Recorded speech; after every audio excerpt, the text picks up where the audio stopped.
It has its moments, Ilara conceded, a wry smile touching her lips. But she's my motivation. What have you done? Father Julian's voice was low, trembling with a barely contained fury. How could you do this? How could you bring her into our lives, into Mother's home? His eyes, usually cold and calculating, were ablaze with pain and accusation. Her tiny apartment, perched on the 5th floor of a pre-war building, was her sanctuary and her battleground. The faint scent of stale coffee and yesterday's budget-friendly dinner clung to the air, a familiar comfort. Ilara moved with practiced efficiency, her movements fluid and quiet, designed not to disturb the most precious occupant of their small world, Lily. Marcus looked at his son, his heart aching. He saw the raw, exposed wound that had festered for decades. He knew Julian's pain was real, even if his interpretation was tragically misguided. But the time for half-truths was over. He had gambled on this marriage being the catalyst, and now he had to face the storm head-on. Lily, just 6 years old, with eyes that sparkled like freshly fallen starlight and a laugh that could chase away the darkest shadows. She was Ilara's sun, moon, and stars. The reason Ilara pushed through every exhaustion, swallowed every slight, and fought every battle. Lily was the anchor in Ilara's tumultuous sea, the only thing that truly mattered. Julian, Marcus began, his voice calm, measured. You speak of betrayal, but you have no idea of the full truth. Today, like every day, started with the ritual of coffee and the quiet preparation of Lily's lunchbox. A small, slightly bruised apple, a cheese stick, and a meticulously crafted peanut butter and jelly sandwich, cut into triangles, just the way Lily liked them. It was a small act of defiance against the overwhelming odds, a tiny perfection in a world that often felt impossibly flawed. Ilara remembered a time when she barely had to think about the cost of a decent meal, when her own lunches were spontaneous, vibrant affairs. Now, every grocery trip was a complex mathematical equation, a careful dance between necessity and desire. The subtle shame of that reality was a constant companion, a quiet hum beneath the city's roar. The truth. Julian scoffed, a bitter laugh escaping his lips. The truth is that she's manipulated you, father, just like Lillian did. You're blind. She's after your money, after the Sterling name. His hands clenched into fists, his knuckles white. The old wound, his mother's abandonment, was bleeding afresh, poisoning his perception of Ilara. As the morning light, pale and hesitant, began to filter through the grimy window, Ilara peered into Lily's room. Her daughter was sprawled amidst a nest of colorful blankets, a worn plush unicorn clutched tight in her small arms. A stray lock of dark hair, just like Ilara's, fell across her forehead. Ilara knelt by the bed, her heart swelling with an ache that was half love, half fear. The world was a precarious place, and she was Lily's only shield. The weight of that responsibility was immense, a heavy cloak she wore every waking moment. This was the core of Julian's virulent misogyny, the deep-seated, painful origin that had warped his entire worldview. It was not merely a dislike of women. It was a profound, paralyzing fear of abandonment, rooted in a childhood trauma so devastating that it had defined his emotional landscape. The common historical fact that informs this character's pathology is that deep-seated trauma, particularly in formative years, often manifests as extreme coping mechanisms, including prejudice, control, and emotional repression, as individuals attempt to prevent a recurrence of the original pain. Julian's hatred for women was a shield, a weapon forged in the fires of his mother's leaving. He believed if he pushed them away first, if he saw them as inherently flawed, they couldn't possibly hurt him. He was like a homeowner who, after one small leak, decides to build a house entirely out of lead, just to be really sure. "Wake up, my little butterfly," she whispered, her voice a soft murmur in the quiet room. Lily stirred, a sleepy smile gracing her lips before her eyes fluttered open. The instant she saw Ilara, her face lit up.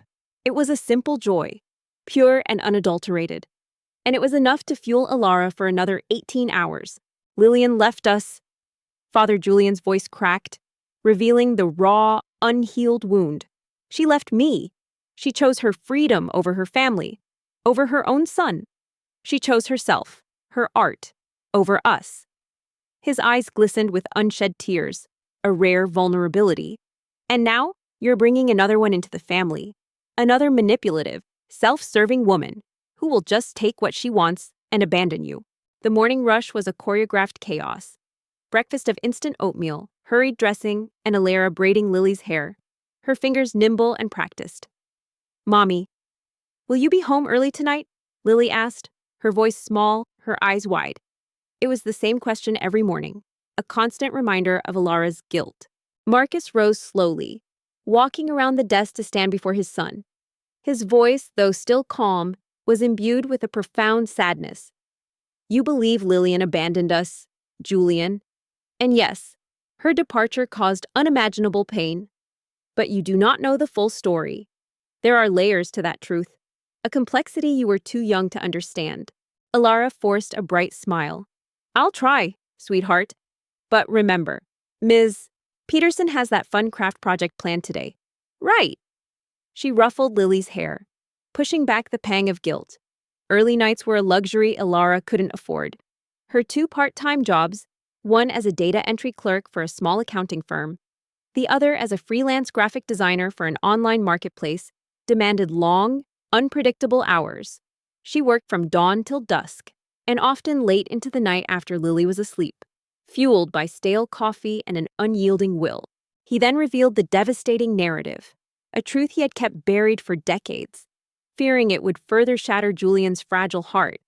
He spoke of Lillian's own family history, a lineage riddled with artistic temperament and emotional fragility. He spoke of her deep depression, a silent torment that had plagued her long before they married.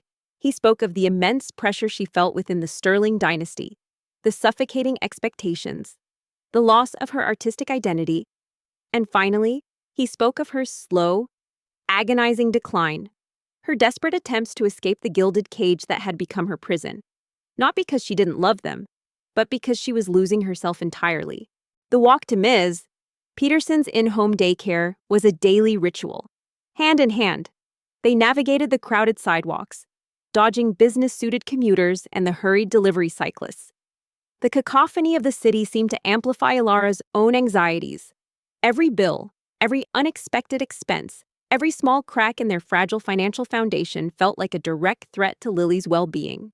She felt the eyes of strangers, judging her hurried clothes, her worn shoes, her young, tired face. The city, in its vast indifference, was a constant reminder of her solitary struggle. "Lillian didn't abandon us, Julian," Marcus said, his voice heavy with the weight of years of unspoken grief. She lost herself. She struggled with severe mental illness, a darkness that consumed her. She left not out of malice or selfishness, but out of a desperate, misguided belief that she was protecting us from her unraveling. She believed she was a burden, a danger. Her final act was a desperate plea for freedom from her own mind. Leaving Lily at daycare was always the hardest part of the day. Lily's small hand clinging to hers, her hopeful gaze. "Be a good girl." "Okay," Lilybug Alara would say, her voice thick with forced cheerfulness. She watched until Lily's small figure disappeared into the welcoming warmth of Ms. Peterson's home, a tiny haven in the concrete jungle. Then, the shield went up.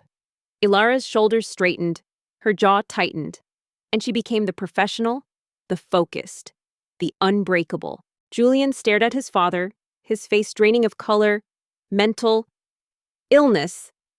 "What are you talking about, father?" "She was fine. She was just selfish." His voice was thin, almost a whisper, his carefully constructed narrative beginning to fray at the edges. Her first job at the accounting firm was soul-numbingly monotonous. Rows and columns of numbers blurring before her eyes. The rhythmic click of the keyboard, the only sound in the sterile office. Her colleagues, mostly young, fresh-faced graduates or older, established professionals, rarely spared her more than a polite nod. Alara was an anomaly, a single mother in an entry-level position, clearly overqualified, yet stuck. She had once harbored dreams of a career in art and design, a path she had passionately pursued before life, in its infinite cruelty, intervened. Now, her creative impulses were confined to the freelance work, snatched moments of late-night inspiration, creating logos and web banners for small online businesses, a desperate attempt to keep her passion alive and put food on the table. "No, Julian, she wasn't fine," Marcus countered, His voice firm. I tried to help her. We had the best doctors, the most discreet treatments. But she felt trapped, stifled. The expectations of being a Sterling, of being my wife, they crushed her spirit. She thought by leaving, by disappearing, she would spare us the pain of watching her fade. Marcus's eyes held a deep, profound sorrow, and she ultimately succumbed to that darkness. Julian. She took her own life, years after she left us, in quiet anonymity, believing she was finally free. The sting of her past, the abrupt end to her bright future, was a phantom limb, an ache she carried constantly. She had once been full of promise, a talented design student with scholarships and accolades. Then, a sudden, devastating loss had ripped her world apart, leaving her utterly alone, pregnant, and adrift. The father of her child had vanished, a ghost from a fleeting romance, leaving Alara to face the storm alone. She had picked herself up, piece by agonizing piece, choosing to forgo her dreams for the stark, undeniable reality of motherhood. She never regretted Lily, not for a single second. But the road she had walked was paved with sacrifices, each one a testament to her fierce, protective love. The words hung in the air, cold, brutal, shattering Julian's world. His mother, the woman who abandoned him, had suffered from mental illness and had died by suicide. The carefully constructed villain in his mind, the selfish, manipulative betrayer, crumbled into a tragic figure, consumed by an invisible enemy. The hatred that had fueled him for decades suddenly felt hollow, replaced by a terrifying, agonizing grief for a mother he never truly knew. He felt like someone had just told him that gravity was an optional concept. Lunch was a quick affair, often a sandwich packed from home, eaten at her desk while she furiously checked emails for freelance opportunities on her phone. Every ping, every new request, was a lifeline. She'd scan the job boards, her eyes scanning for anything that paid, anything that could help bridge the gap. She was tired, bone-deep tired. But the thought of Lily, her bright, innocent smile, kept her moving.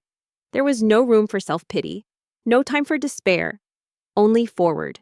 An obscure detail about the family's history that Marcus had meticulously concealed was the fact that Lillian Sterling, Julian's mother, had left behind a series of poignant, disturbing letters and art journals, discovered years after her death, that clearly detailed her internal struggles, her feelings of entrapment, and her desperate need for release, ultimately exonerating her from the accusations of callous abandonment that had fueled Julian's hatred.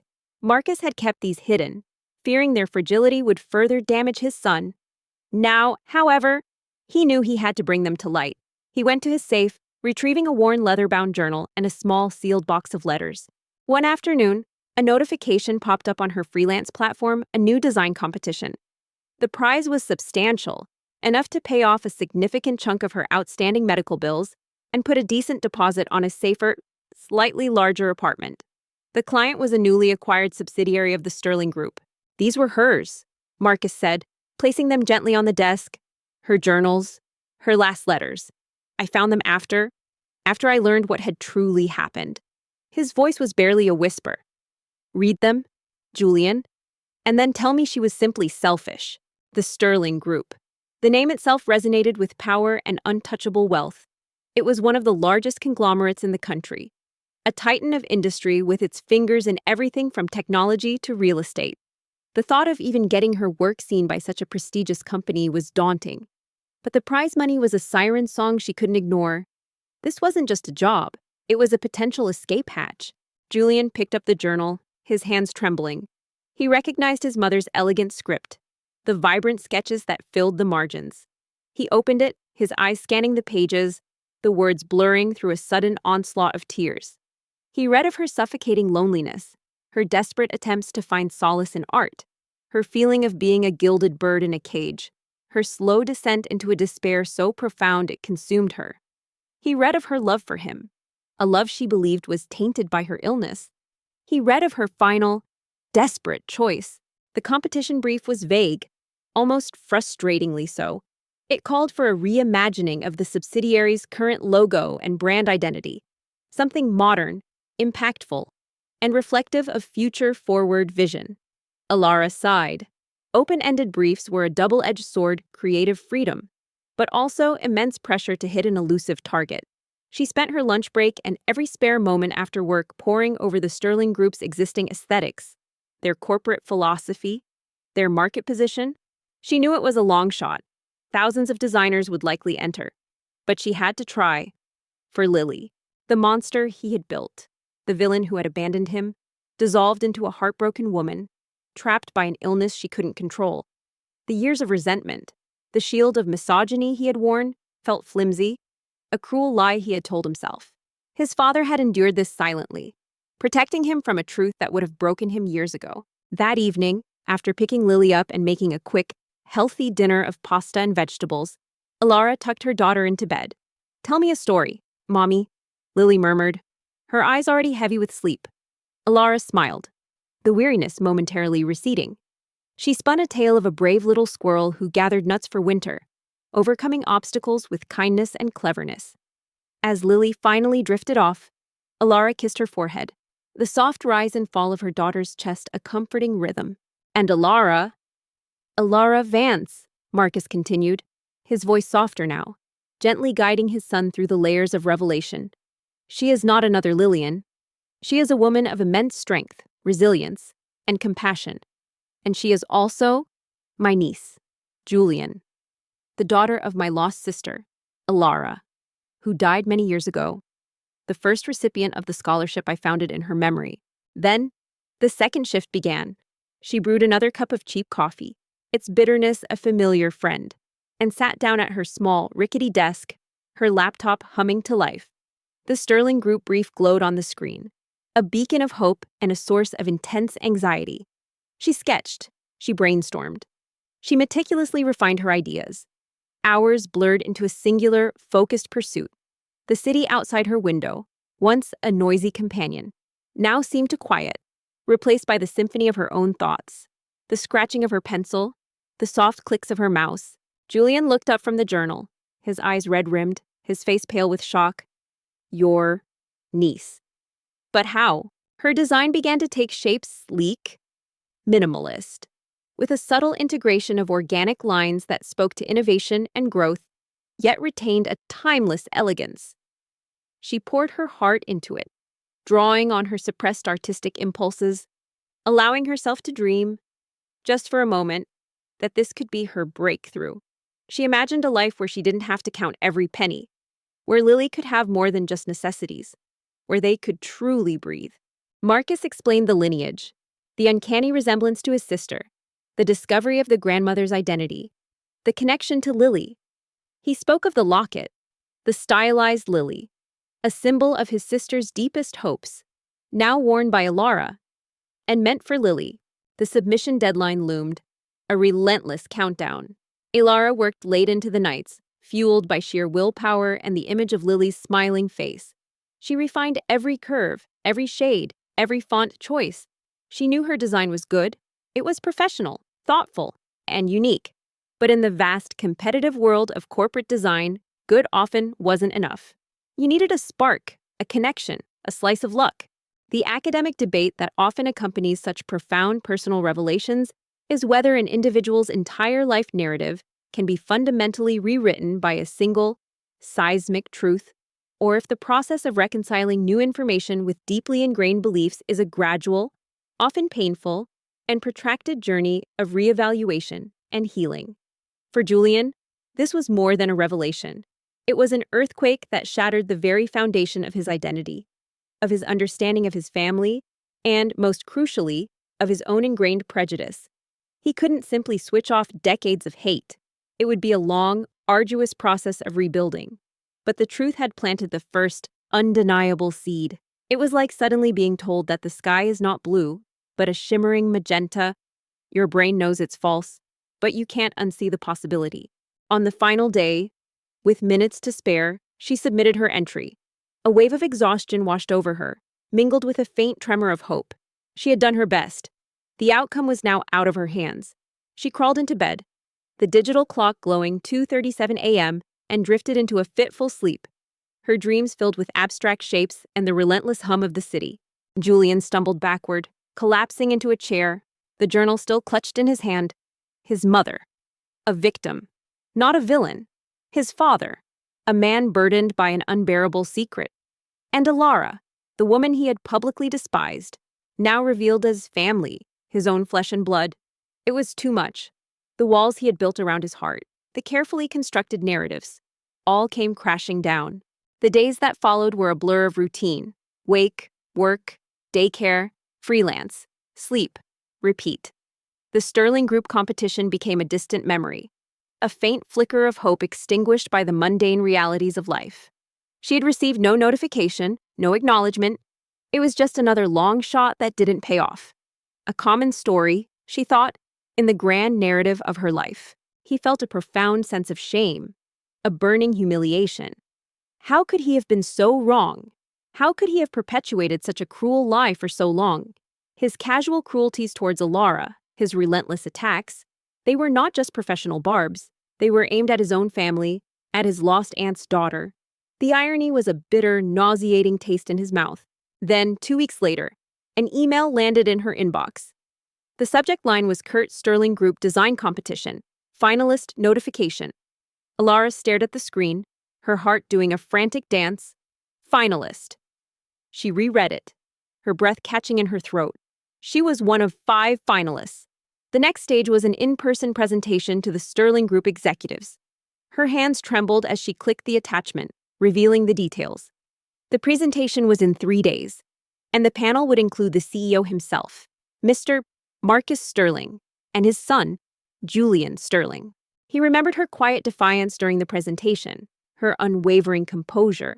He remembered the faint crayon smudge, dismissed as unprofessional, now understood as a symbol of her fierce, devoted motherhood.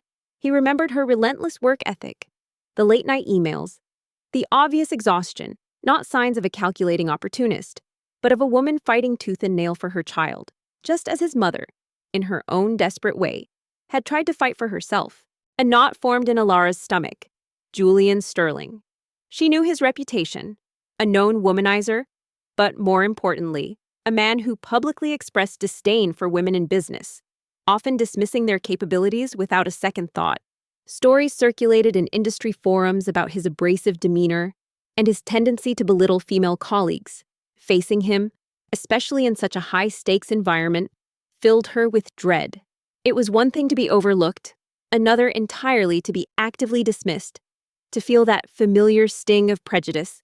But the prize was too important to cower. Alara's dignity, which he had mistaken for a manipulative facade, was in fact the quiet strength of a survivor. Her resilience, which he had tried to break, was the legacy of his own family's enduring spirit, passed down through his aunt, through Alara, and now, he realized, to Lily. The universe, in its wry humor, had sent him his own family, disguised as the very type of woman he most despised, forcing him to confront the deepest, most painful lies he told himself. The universe, it seemed, had a twisted sense of humor, putting the person he hated most in the very center of his new reality. He wondered if this was the universe's version of a cosmic prank. For the next 3 days, Alara became a whirlwind of preparation.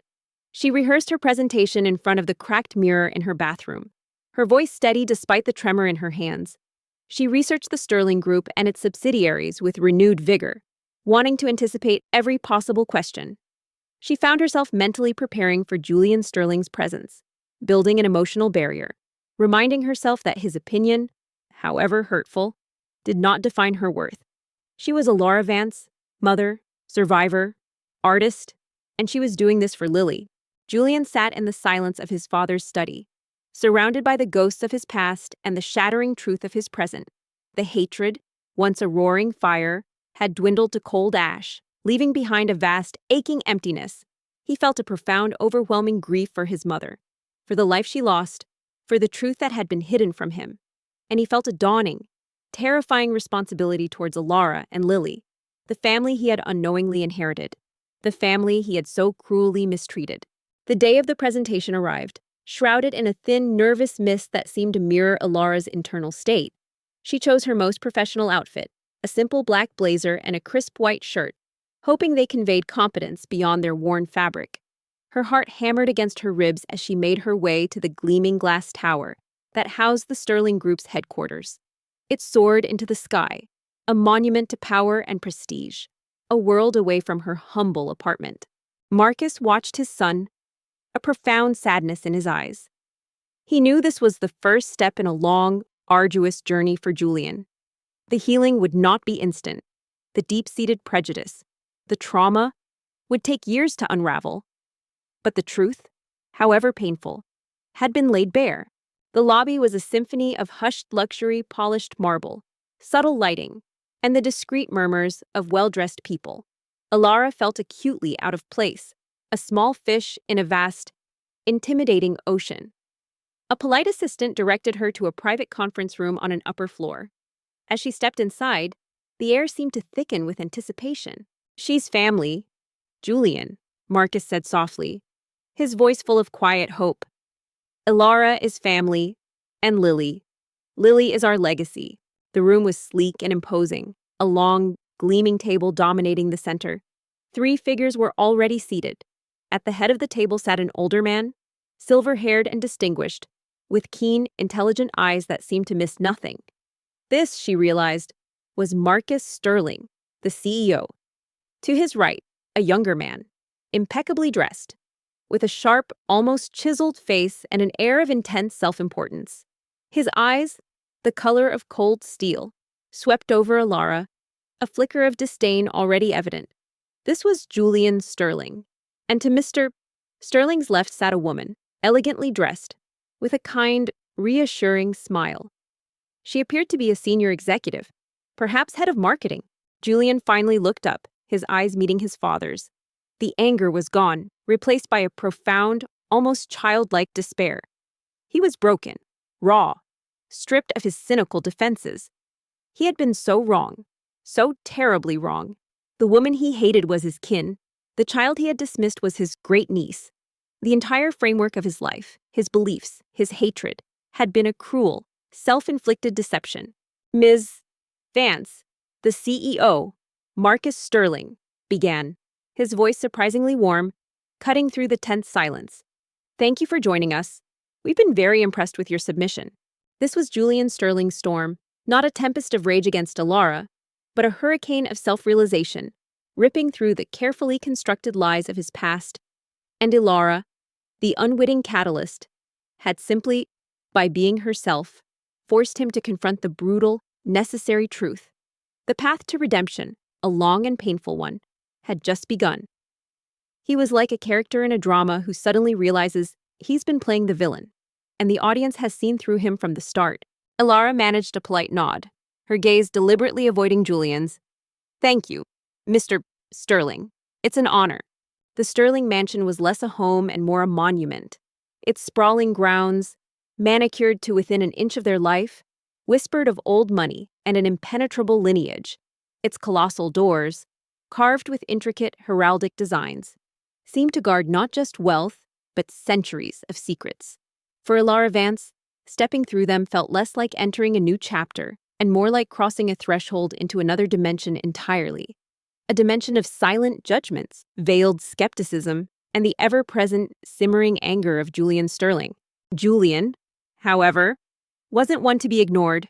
He leaned forward, a sardonic twist to his lips. "So, another freelancer. I see. What makes you think you can reimagine a brand of our caliber? Most of you just churn out cookie-cutter designs."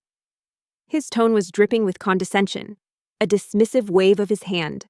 She arrived with Lily, their meager belongings packed into 2 small suitcases, a stark contrast to the opulent grandeur that surrounded them. Lily, wide-eyed and awestruck, gazed up at the towering ceilings, the crystal chandeliers, and the priceless art adorning the walls. "Mommy, is this a castle?" she whispered, her voice filled with childlike wonder. Alara felt the familiar burn of indignation, the quickening of her pulse, but she had prepared for this. She met his gaze directly, her voice calm and steady. "My work is a reflection of my dedication and my understanding of the client's vision. Mr. Sterling, I believe my design speaks for itself." She refused to be rattled, refused to give him the satisfaction. Her quiet dignity was her armor. She focused on the task at hand, ignoring the prickle of his contempt. The room, for a moment, seemed to hold its breath.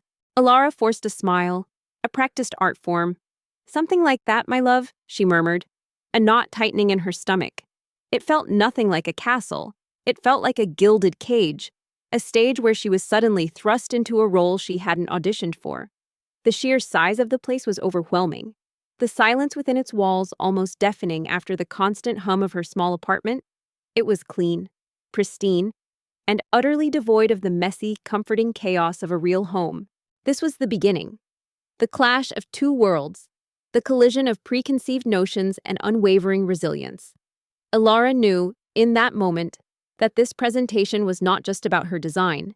It was about proving her worth, not just to the Sterling Group, but to herself, and to the quiet, hopeful eyes of her daughter waiting for her at home.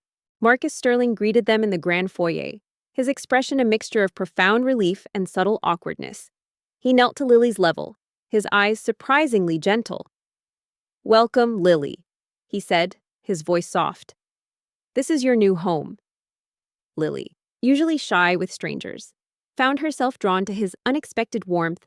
Offering a tentative smile, Marcus looked at Alara, his gaze filled with a quiet gratitude. "Thank you, Alara," he whispered, his eyes conveying a multitude of unspoken emotions. Julian Sterling was a man forged in the crucible of immense wealth and profound, unspoken resentment. His very presence in the Sterling Group's opulent conference room was a testament to his lineage, not necessarily his merit. He exuded an aura of calculated disdain, a shield he wore constantly, especially around women. His sharp, almost predatory gaze, coupled with a perfectly tailored suit that cost more than Alara's annual income, painted a picture of untouchable power. But beneath the polished veneer, a brittle, fractured core festered. But the moment of welcome was short-lived. A shadow fell across the polished marble floor. Julian Sterling descended the grand staircase, his presence immediately chilling the air. He was impeccably dressed, as always, but his face was pale, his eyes red-rimmed, betraying the sleepless nights and internal turmoil that had ravaged him since the truth about his mother and Ilara's identity had been revealed. His reputation, a chilling whisper through the corporate grapevine, preceded him like a dark cloud. Julian Sterling, the CEO's son, notoriously hated every woman he encountered in a professional setting. Stories circulated, hushed and incredulous, of his biting remarks, his dismissive gestures, his unyielding conviction that women in business were either incompetent, opportunistic, or both. For a man born into such privilege, his bitterness seemed almost out of place, yet it clung to him like a second skin. His gaze flickered from Alara to Lily, then settled on his father. The raw, volcanic rage that had consumed him days prior had receded, replaced by a hollow, defeated anger, laced with an agonizing shame. He knew now that Alara wasn't a conniving gold digger. She was family, his aunt's daughter, his own blood. The irony was a bitter, nauseating taste in his mouth. He had spent decades hating a phantom, a caricature, only to find that the very woman he despised was an innocent victim, a living testament to his own family's pain. He had been watching Alara Vance from the moment she walked in, not with curiosity, but with a practiced, cynical appraisal. Her simple black blazer, her worn but clean white shirt, they screamed struggle to him.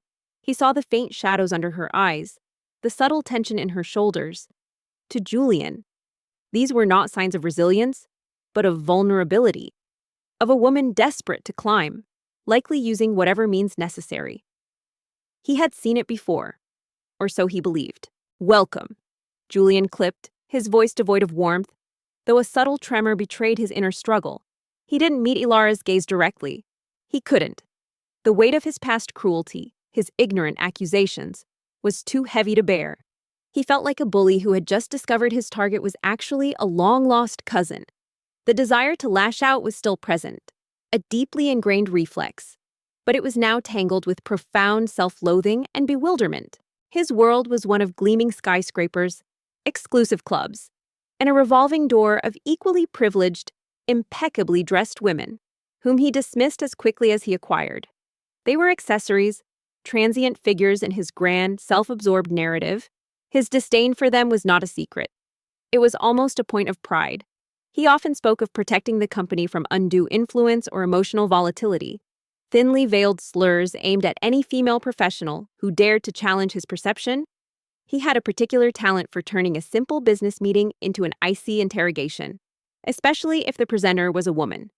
The other executives often averted their gaze, accustomed to his behavior, unwilling to challenge the heir apparent.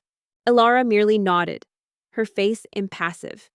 She saw the conflict in his eyes, the subtle shift in his demeanor from outright hostility to something more complex and fractured.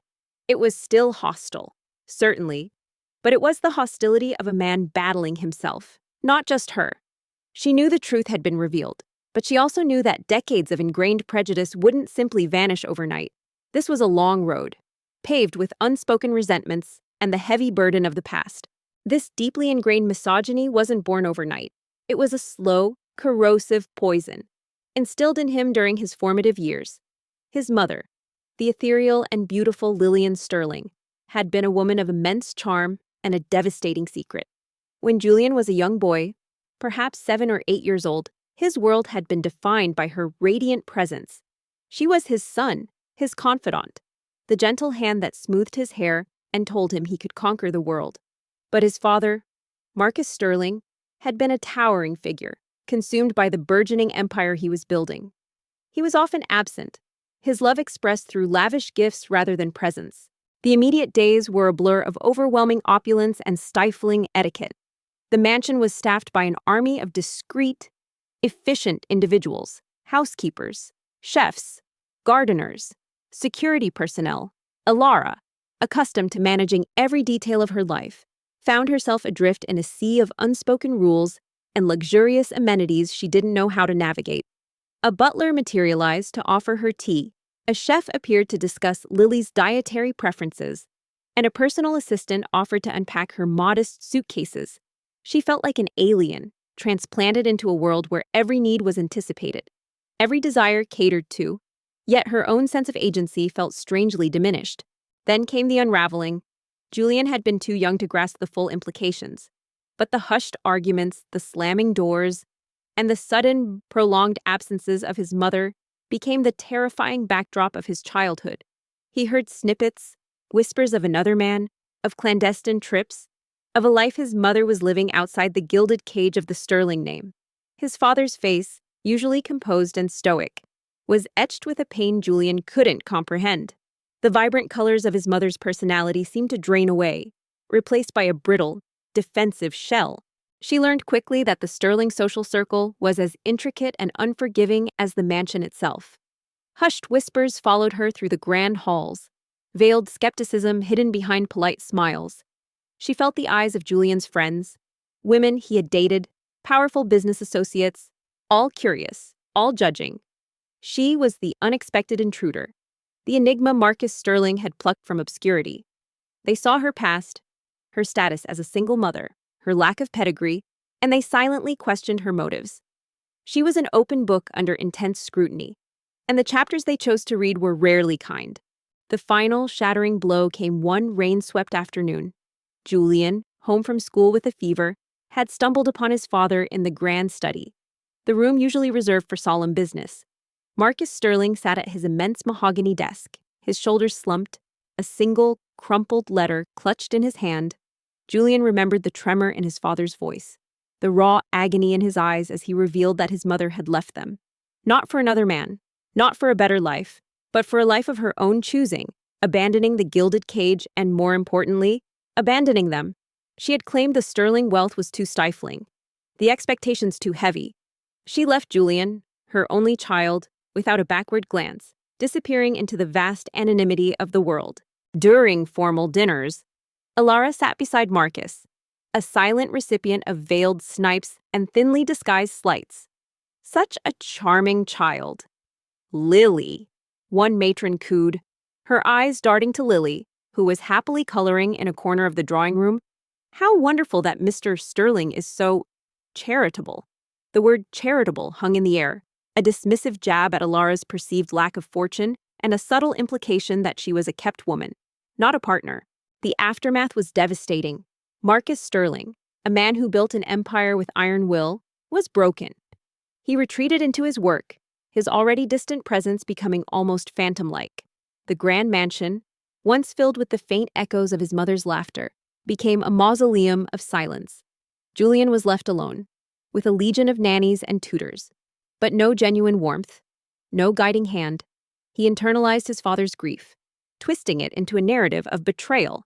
His mother, the woman he had adored, had abandoned him, and because she was a woman, he reasoned, all women were capable of such devastating perfidy. Alara would simply offer a polite, distant smile, her composure unyielding. She refused to give them the satisfaction of a reaction. She focused on Lily, on Marcus's occasional, reassuring squeeze of her hand under the table, on the unwavering truth that this was for her daughter's future. As he grew, this bitterness solidified. Every female figure who entered his life, nannies, teachers, even the occasional girlfriend, was scrutinized through the lens of his mother's abandonment. He looked for the cracks, the hidden agendas, the underlying weakness he believed inherent in their sex. He saw vulnerability as a precursor to betrayal, and emotional expression as a weapon. He learned to control, to dominate, to dismiss, believing it was the only way to protect himself from ever being hurt that deeply again. He observed how women often seemed to gravitate towards his family's wealth, further cementing his belief that their intentions were rarely pure. He saw them as transactional, superficial, and always ready to leave. Julian, meanwhile, was a constant, unsettling presence. He avoided direct interaction with Alara, but his anger radiated off him like heat. He'd make pointed comments about new blood and disrupting tradition in Alara's presence, ostensibly speaking to others but clearly aimed at her. He'd critique the simplest domestic decisions, from the floral arrangements to the dinner menu, with a level of intensity that suggested he was truly railing against something else entirely. His torment was palpable, a dark cloud that followed him wherever he went. This ingrained prejudice had been further exacerbated by his father's subsequent relationships. Marcus Sterling, still nursing his wound, had entered into a series of brief, passionless unions, often with women who were clearly drawn to his power and fortune. Julian watched, a silent, cynical observer, as these women flitted in and out of their lives, none of them truly filling the void his mother had left, none of them seeming genuine. They reinforced his belief women were either gold diggers or fickle, designed to disappoint. He watched her, too, with a new, conflicted intensity. His old contempt was still there, a deeply ingrained habit, but it was now tinged with the agonizing knowledge of her true identity. He saw her quiet dignity, the genuine love she had for Lily, the unwavering strength she displayed, and with every observation, the shame of his past behavior intensified.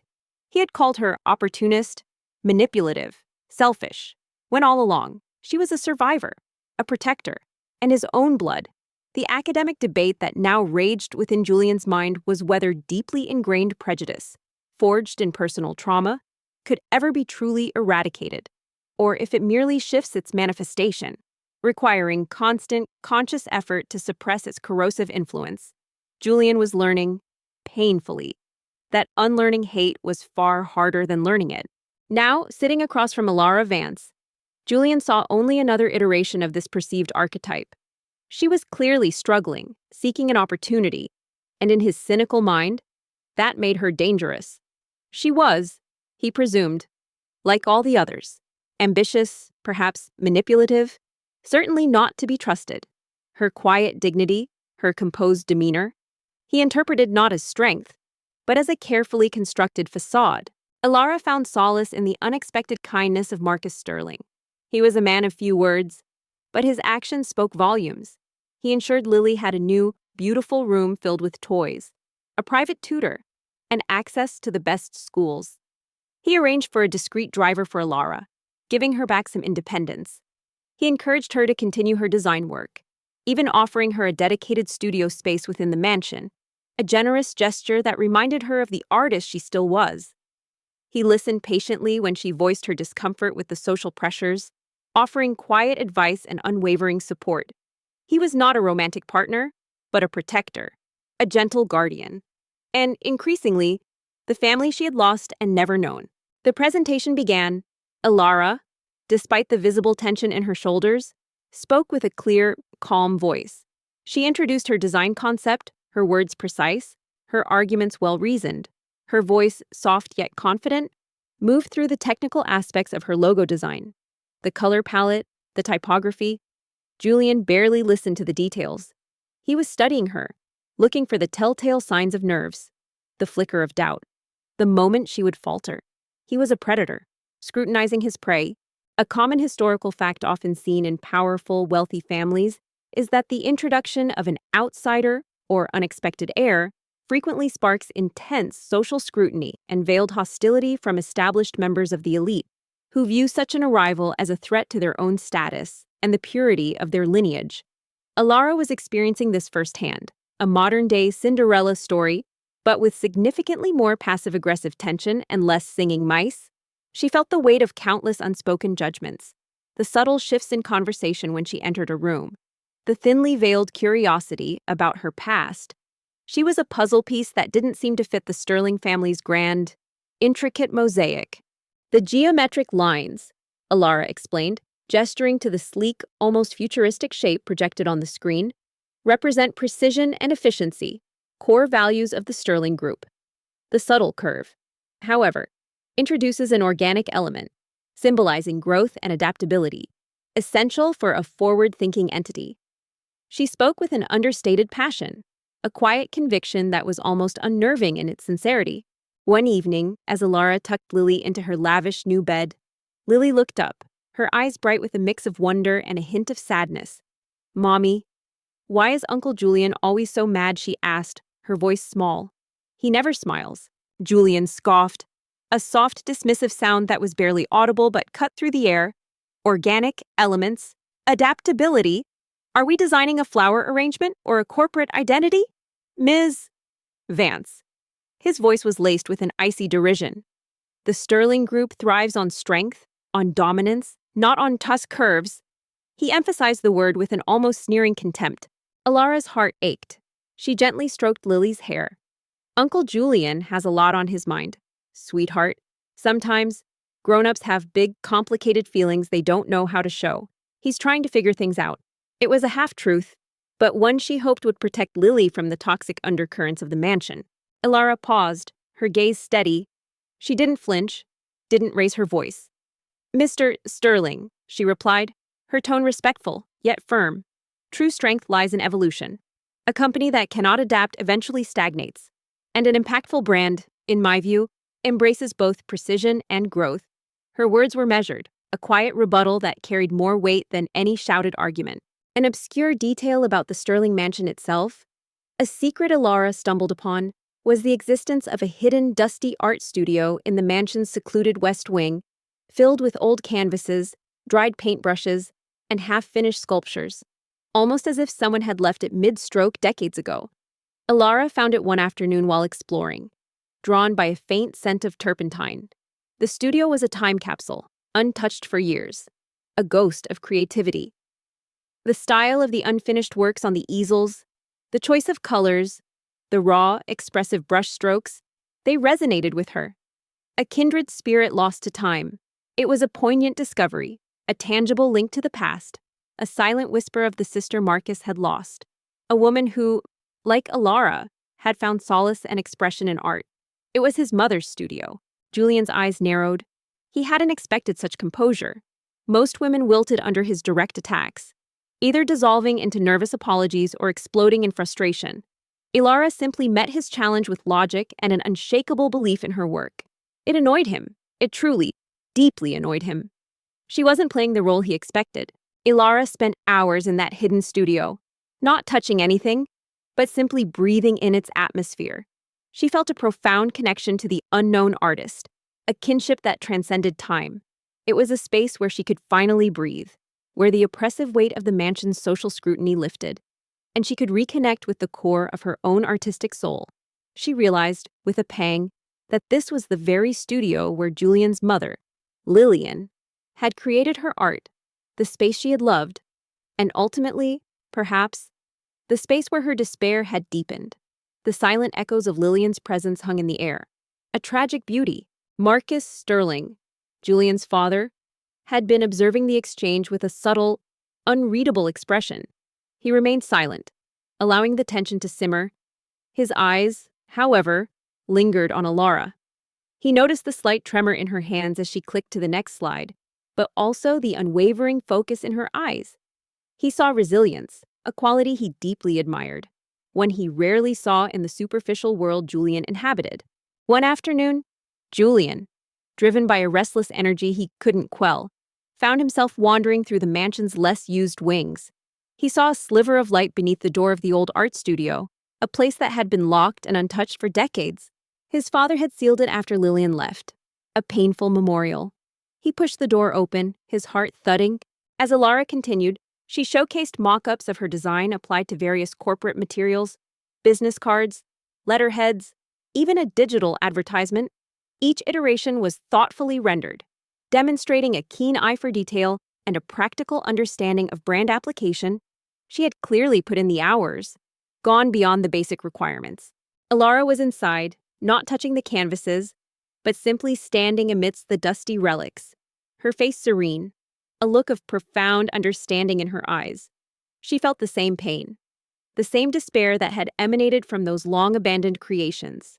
And for the color palette, Alara explained, I chose deep blues and charcoals for their inherent sense of authority and trustworthiness. But I introduced a subtle accent of a muted teal, symbolizing innovation and the human element.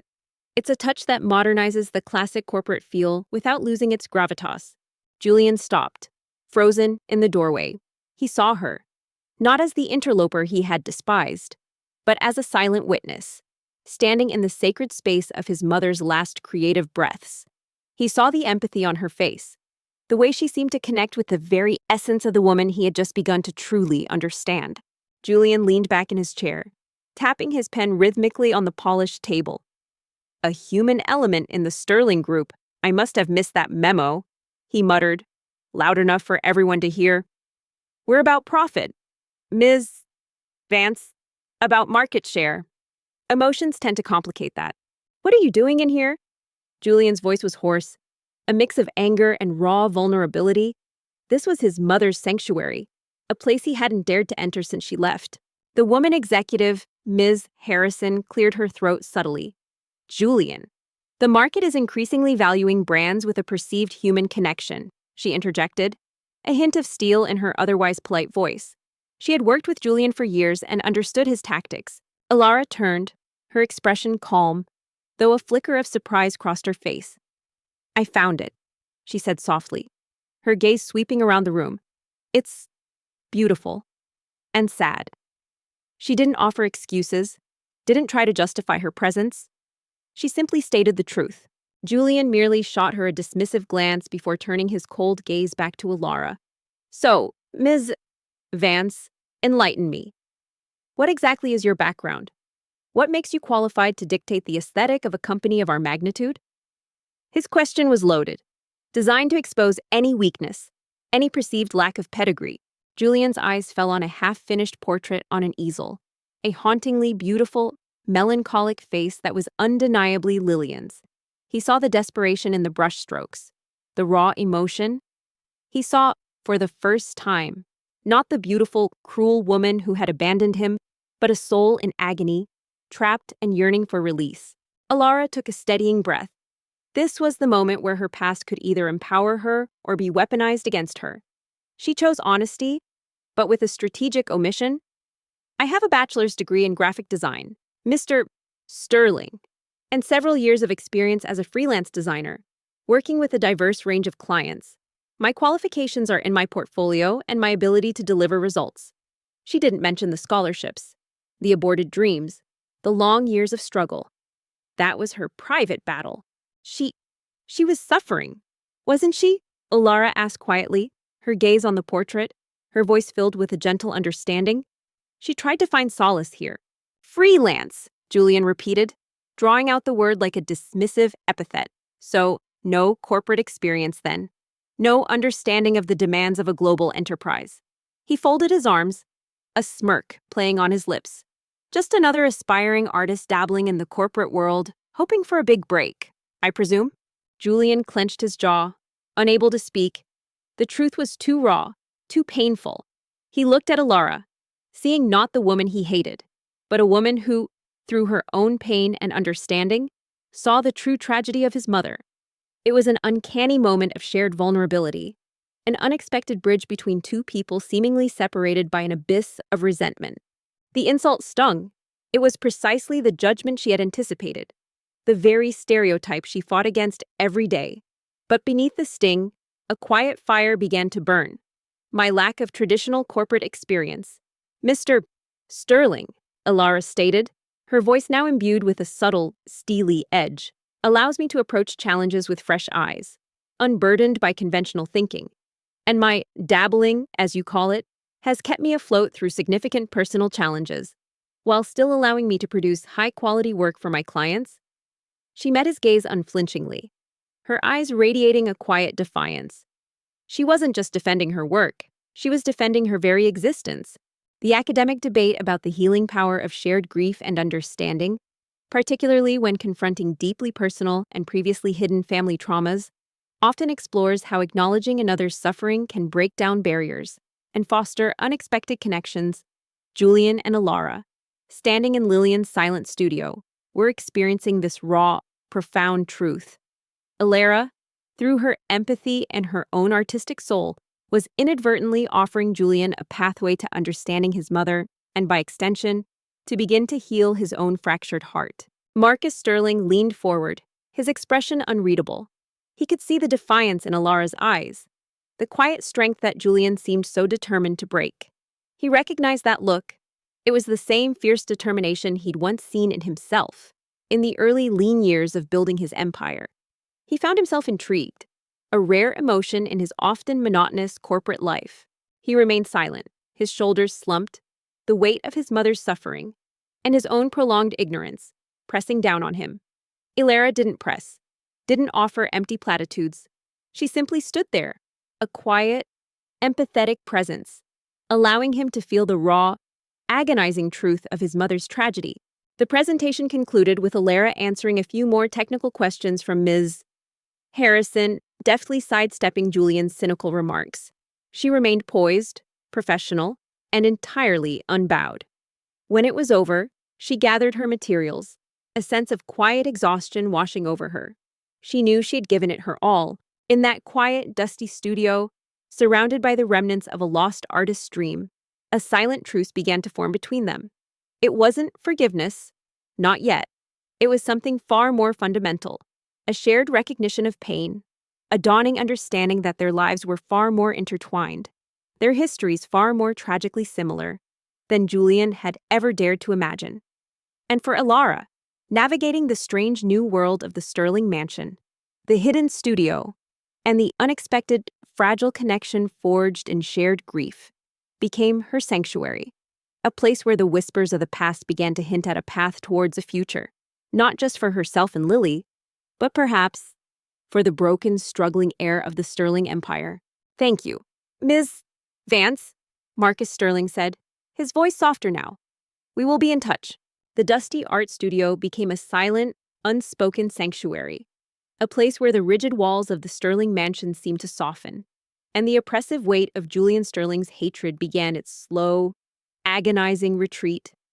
For Julian, the revelation of his mother's tragic truth, coupled with the utterly bewildering discovery of Alara's lineage, had unleashed a profound internal storm.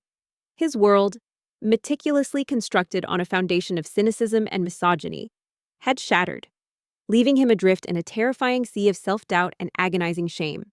The city was a symphony of relentless noise, a concrete behemoth that swallowed dreams whole and spit out the weary. For Alara Vance, it was less a symphony and more a constant, grinding hum, the soundtrack to a life lived on the knife edge of survival. Each morning, the alarm's shrill demand at 5:00 a.m. felt less like a wake-up call and more like a cruel taunt. Another day, another battle. He found himself returning to the studio, not just to re-examine Lillian's journals, but to simply stand in the quiet space where his mother's raw emotions had been poured onto canvas. Alara was often there, too, not intruding, but a quiet, empathetic presence. She would sketch in a small notebook she carried, or simply gaze at the unfinished portraits, a profound sadness in her eyes that mirrored his own burgeoning grief. They rarely spoke, yet a silent understanding began to grow between them, forged in the shared sorrow of a past they were both unexpectedly connected to. As Ilara walked out, the silence of the marble hallway felt like a release. She had faced the dragon, and she hadn't burned. Julian Sterling's contempt had been a painful reminder of the prejudice she often encountered, but it had also fueled her resolve. She hadn't let him see her fear, her vulnerability. She had stood her ground. Julian watched Ilara from a distance, no longer with disdain, but with a bewildered, almost vulnerable curiosity. He saw her unwavering strength, her quiet dignity, the way she effortlessly shifted from comforting Lily to tackling complex design problems. He saw the subtle lines of exhaustion around her eyes, a testament to the life she had fought to build for her daughter. And with every observation, the stark contrast between his prejudiced caricature and the complex, resilient woman before him became agonizingly clear. He realized, with a nauseating jolt, how cruelly he had judged her, how unfairly he had treated her. The knowledge that she was his own family, his aunt's child, twisted in his gut, a constant bitter reminder of his blindness. She took a taxi back to her neighborhood, the city's roar a dull thrum in her ears. Her mind, however, was not on Julian Sterling's chilling disdain, but on the small, bright face waiting for her at daycare. Lily, everything she did, every battle she fought, was for Lily, and for that, she would face any dragon, any CEO's son, any prejudice. The fight was far from over, but for today, she had survived, and that, in her world, was a victory. His attempts at interaction were clumsy, often stiff. The deeply ingrained habits of a lifetime were hard to shed. He'd offer a curt nod when they passed in the hallway, a strained good morning. He tried to apologize once, a choked, mumbled attempt, but the words caught in his throat, overwhelmed by the sheer magnitude of his past cruelty. Ilara, sensing his struggle, simply gave a gentle, understanding smile and changed the subject, allowing him the grace of silence. Her lack of self-pity, her refusal to revel in his discomfort, only deepened his shame and, paradoxically, his burgeoning respect for her. It was like trying to tie your shoes with boxing gloves on. Every movement felt awkward and ineffective. The weeks that followed Ilara's presentation to the Sterling Group were a grueling test of her resilience. The initial high of being a finalist quickly evaporated, replaced by the crushing weight of silence. No follow-up emails, no phone calls. It seemed her stellar presentation and Julian Sterling's icy disdain had resulted in the predictable outcome, another closed door in a world full of them. She told herself it was fine, that she hadn't truly expected anything. But a tiny, persistent ember of hope continued to glow in her chest, stubbornly refusing to be extinguished. Meanwhile, the social circles of the city continued to buzz with whispers about Marcus Sterling's sudden marriage. The elite were a notoriously exclusive and suspicious bunch, and Ilara, the unexpected matriarch, remained an anomaly. Her quiet demeanor, her lack of ostentation, her focus on Lily, all were interpreted through a lens of skepticism. Some saw it as a clever ploy, a humble act designed to disarm. Others, particularly Julian's social set, saw it as a cynical manipulation, a desperate attempt to cling to wealth. Ilara felt the weight of their scrutiny, the constant, unspoken judgments, but she bore them with a quiet fortitude. She had faced far worse. The whispers of the rich were a minor inconvenience compared to the gnawing fear of eviction. Life, however, marched on. The endless cycle of work, daycare, and freelance gigs continued. Ilara's days were a blurred mosaic of spreadsheet formulas and design briefs. Her nights punctuated by the rhythmic hum of her laptop and the soft, innocent snores of Lily. The struggle was constant, a relentless current pulling her under, but she swam against it with a fierce, almost desperate determination. She remembered a common historical truth: the greatest empires were not built by sudden victories, but by the relentless, often unglamorous, grind of daily effort and unwavering persistence, even when the path ahead seemed insurmountable. It was a truth she lived every single day, just on a much smaller scale, replacing legions with invoices and conquests with paid bills. A common historical fact often overlooked in the grand narratives of powerful families is that the introduction of an outsider or unexpected heir frequently sparks intense social scrutiny and veiled hostility from established members of the elite. who view such an arrival as a threat to their own status and the purity of their lineage.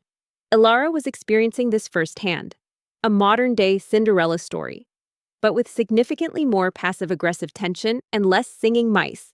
She felt the weight of countless unspoken judgment, the subtle shifts in conversation when she entered a room, the thinly veiled curiosity about her past.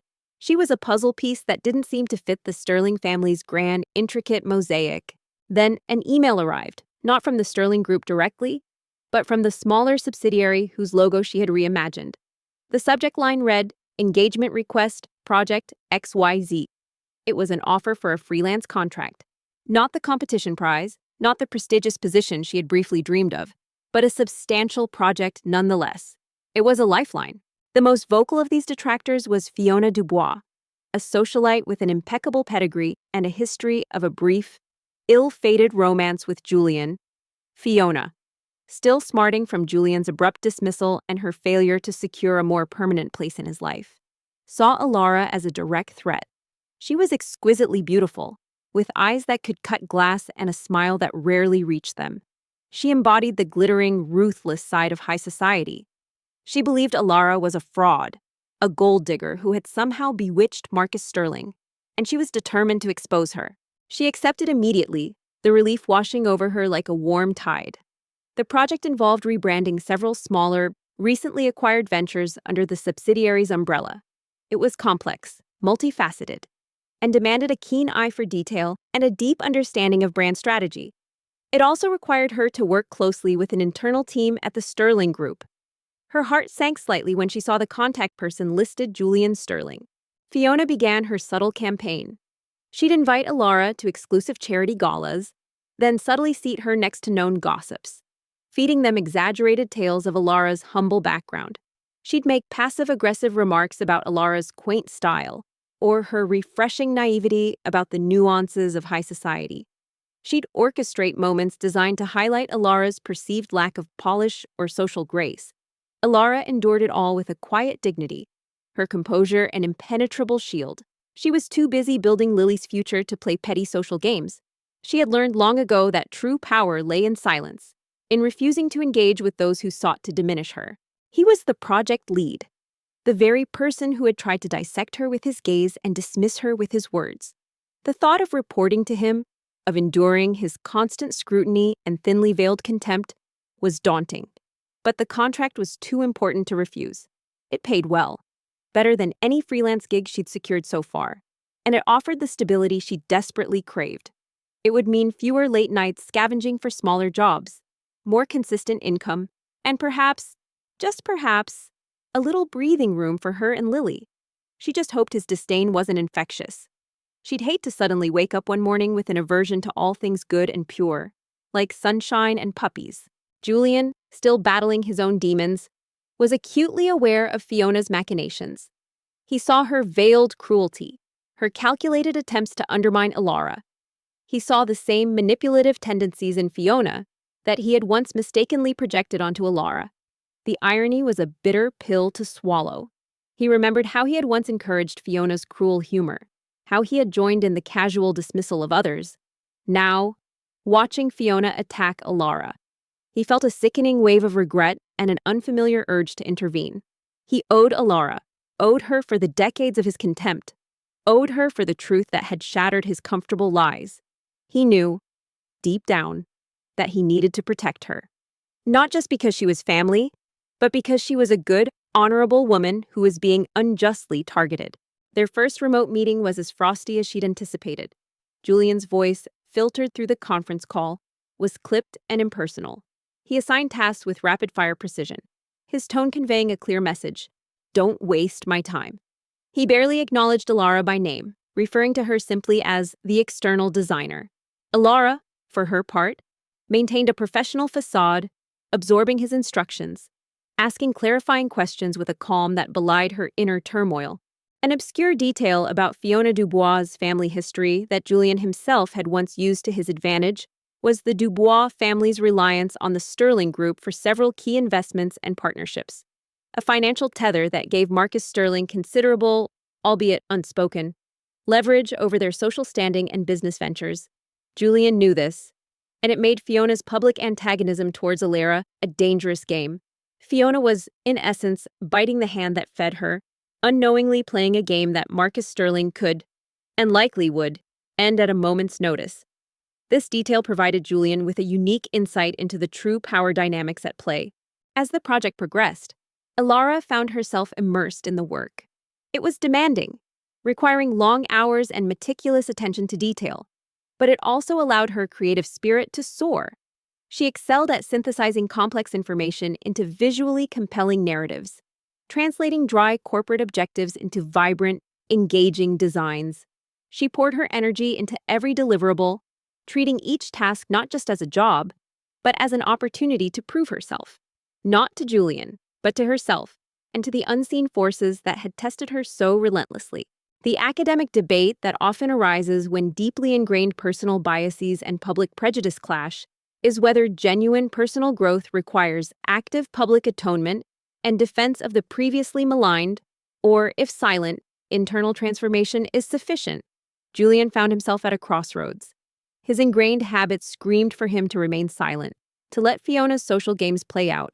But his newfound understanding, his burgeoning respect for Alara, and the crushing weight of his shame, demanded more. He had publicly maligned her. Perhaps he needed to publicly defend her. The very thought made him uncomfortable. But the alternative, allowing Fiona to continue her subtle torment, felt worse. Her reports were always on time, often ahead of schedule. Her design concepts were innovative yet practical, always addressing the specific needs of each sub-brand while maintaining a cohesive overall vision. She communicated clearly, concisely, anticipating problems before they arose. She was, in essence, a professional dynamo, fueled by the relentless pressure of her personal life. The crisis arrived subtly at first, then escalated with terrifying speed. A major new initiative by the Sterling Group, a tech startup acquisition that Marcus Sterling had personally championed, suddenly faced a brutal, targeted smear campaign in the media.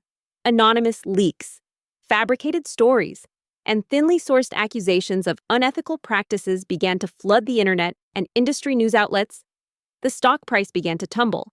Investors grew nervous, and the company faced a potential scandal that threatened to unravel months of careful planning. Julian, despite his best efforts to remain aloof and unimpressed, couldn't ignore the results. He found himself grudgingly acknowledging her efficiency. He'd dissect her reports, looking for flaws, for any sign of amateurishness or incompetence. And each time he found himself coming up empty. Her work was consistently excellent. It vexed him. It truly, deeply vexed him. It was like trying to find a wrinkle in a perfectly ironed shirt, infuriatingly smooth. Marcus Sterling was furious. He suspected an internal leak, a betrayal from within, designed to destabilize the company and undermine his leadership. His instincts pointed to a disgruntled executive, or perhaps a rival conglomerate. The stakes were incredibly high. This wasn't just about a project, it was about the integrity and stability of the entire Sterling empire. He would occasionally throw a particularly challenging or obscure request her way, almost as a test. Once, he tasked her with creating a brand identity for a new, highly specialized cybersecurity firm the Sterling Group was acquiring, a field Alara had no prior experience in. He expected her to falter, to ask for extensions, to show some weakness. Instead, Alara dove into the research with characteristic tenacity. She spent 2 entire nights devouring articles on blockchain encryption and digital forensics, emerging with a concept that was not only visually striking, but also cleverly integrated the complex technical aspects of the field. Julian, seeing his father under attack, instinctively went into defensive mode. He worked tirelessly, trying to trace the source of the leaks, to gather evidence to refute the claims. He threw himself into the crisis, a familiar territory where his sharp intellect and ruthless efficiency thrived. He saw the genuine threat to his family's legacy, a threat that transcended his personal resentments. During a video call where she presented this concept, Julian found himself momentarily speechless. Her eyes, though tired, gleamed with an intelligent understanding of the material. She explained her design choices with a clarity and confidence that surprised him. He had expected a superficial interpretation, something glossy but empty. Instead, she had captured the essence of something highly technical and made it visually compelling. It was like she had somehow figured out how to make tax returns look exciting. Ilara, meanwhile, observed the unfolding crisis with a keen eye. She saw the pressure mounting on Marcus, the sleepless nights, the worry etched on his face. She also saw Julian's desperate efforts, his fierce loyalty to his father despite their personal friction. She understood the gravity of the situation. This wasn't just a business problem, it was a family crisis. Impressive, Ms. Vance, he conceded, his voice grudging, but the words were out before he could catch them. He immediately regretted the acknowledgement. He tried to backtrack. Though I imagine you must have had a lot of assistance with the technical research. During a late-night strategy meeting, where the executives were brainstorming ways to counteract the smear campaign, Ilara, who was simply present to offer design input on crisis communications, listened intently. The discussion revolved around PR strategies, legal action, and damage control. No one seemed to consider the digital front beyond a few standard press releases. Ilara's lips curved into a faint, almost imperceptible smile. All my research and design work is my own. Mr. Sterling. I believe in thorough preparation. It was a quiet jab, a subtle reminder of her self-sufficiency, a stark contrast to his privileged existence. She didn't need a team of researchers or an army of assistants. She just needed a good internet connection and a burning desire to succeed. Ilara, drawing on her extensive experience in digital marketing and her intuitive understanding of online narratives from her freelance work, noticed a pattern in the anonymous leaks.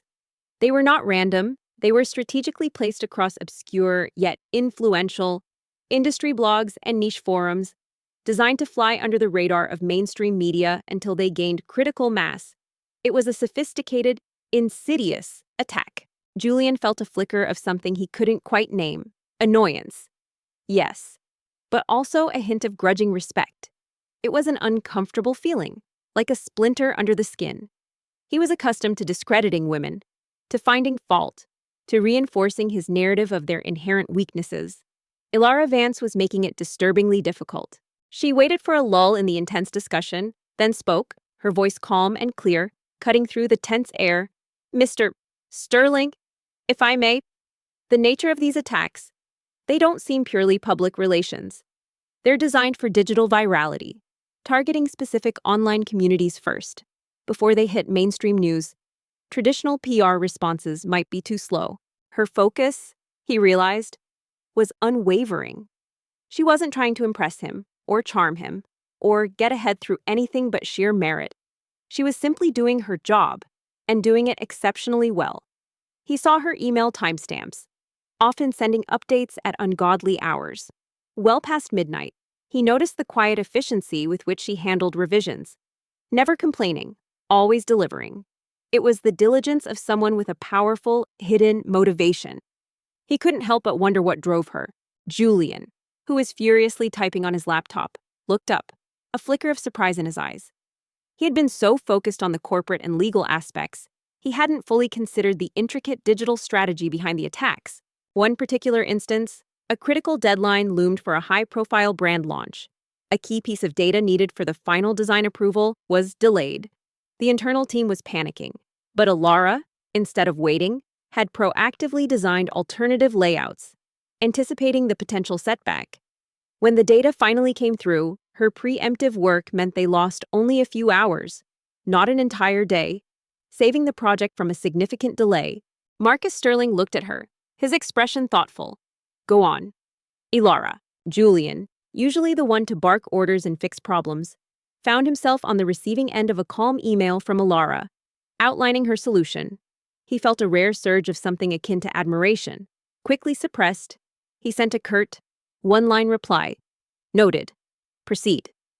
He wouldn't give her the satisfaction of a thank you, but he had noted it, and the fact that he felt the need to note it, to acknowledge her foresight, already marked a shift. It was like finding out your arch-nemesis secretly enjoys interpretive dance. You don't like it, but you can't deny their commitment. We need to identify the core narrative they're pushing, and then preemptively flood those same digital channels with the truth, but in a format that's easily digestible and shareable for online audiences, Ilara explained, her eyes gleaming with a newfound clarity. It's about controlling the narrative where it's being seeded, We need a targeted, agile digital counteroffensive, not just reactive press releases. She suggested creating infographics, short, fact-based video clips, and engaging social media content that addressed each false accusation directly, disseminated through influencers and digital channels relevant to the targeted communities. He started subtly testing her boundaries. He'd send requests late in the evening, seeing if she'd push back. She never did. She would simply deliver the revised work, sometimes within hours, sometimes by the next morning, but always flawlessly executed. He'd occasionally ask for explanations of her design choices that verged on nitpicking, trying to trip her up. She would calmly and logically explain her rationale, often citing industry best practices or psychological principles of design. It was like playing chess against someone who always had an extra queen. Julian listened, his cynicism slowly eroding. Her ideas were sharp, unconventional, and remarkably insightful. They were precisely what his own team, bogged down in corporate red tape, had failed to consider. Her understanding of the digital landscape, honed by years of independent hustle, was far more nuanced than their traditional PR strategies. It was like she was speaking a different, more effective language. There was a subtle, almost imperceptible shift in the office dynamics when Alara's work started getting noticed by other executives. Mr. Sterling himself occasionally praised the subsidiary's new branding during board meetings, oblivious to his son's growing internal conflict. Julian would squirm, forced to accept the indirect praise for the work Alara was producing. He couldn't deny its quality, no matter how much he wanted to. Marcus Sterling, ever the shrewd businessman, recognized the brilliance in her proposal. "Alara, can you execute this?" he asked, his gaze piercing. His misogyny, however, was a deeply entrenched fortress. He rationalized Alara's competence away. She was an anomaly, he told himself, an exception, or perhaps she was simply ruthlessly ambitious, hiding a calculating nature beneath her quiet demeanor. He still believed all women were inherently fragile or manipulative, simply because his mother had been both in his eyes. The idea that a woman could be genuinely strong, competent, and morally upright was an uncomfortable challenge to his carefully constructed worldview. "Yes, Mr. Sterling," Alara replied, her voice firm, "but it would require full access to our digital teams and an agile decision-making process." He rarely saw her in person, their interactions mostly limited to video calls or email. This distance allowed him to maintain his prejudice shield. But even through the screen, he could occasionally catch glimpses of something beyond the professional facade. A fleeting smile when she thought no one was watching, a slight slump of her shoulders after a particularly long meeting, a subtle sign of the exhaustion she carried. These brief glimpses hinted at a human being beneath the layers of professionalism, a woman who worked tirelessly, driven by something profoundly personal. Marcus turned to his stunned executives. "Make it happen. Everything Ms. Vance needs. She gets." He then looked at Julian. "Julian, work closely with Alara on this. She has the vision we need." He noticed, for example, the small, almost invisible stain on the cuff of her blazer. Once, a faint smudge that looked suspiciously like crayon. He dismissed it as unprofessional, another sign of her lack of attention to detail. But a part of his mind, unbidden, supplied the image of a child. He tried to ignore it, to categorize it as just another imperfection. Yet, the image lingered. Julian nodded, still somewhat shell-shocked. He could not deny the logic, the urgency, and he couldn't deny Alara's undeniable competence. He found himself, for the first time, not just respecting her work, but genuinely needing her expertise. He was like a proud captain of a ship, suddenly realizing the quiet passenger in the back has a map to navigate the storm he's currently sailing through. Her dedication to her work, he had to admit, bordered on obsessive. This level of commitment in anyone, regardless of gender, was rare. He often saw his own father's relentless drive reflected in Alara's work ethic, a truth that made him even more uncomfortable. Marcus Sterling was a man who sacrificed everything for his empire, and Julian understood that single-minded devotion. But to see it in a woman, one who was a freelancer no less, was unsettling. The common historical fact that informs this pivotal moment is that crises, while inherently destructive, often serve as powerful catalysts for revealing true character, forcing individuals to transcend personal differences and unite against a common threat. often highlighting unexpected leadership and ingenuity. The smear campaign, designed to break the Sterling Group, was inadvertently forging a new, stronger bond between Alara and Julian, compelling him to see her not as a rival, but as an invaluable ally.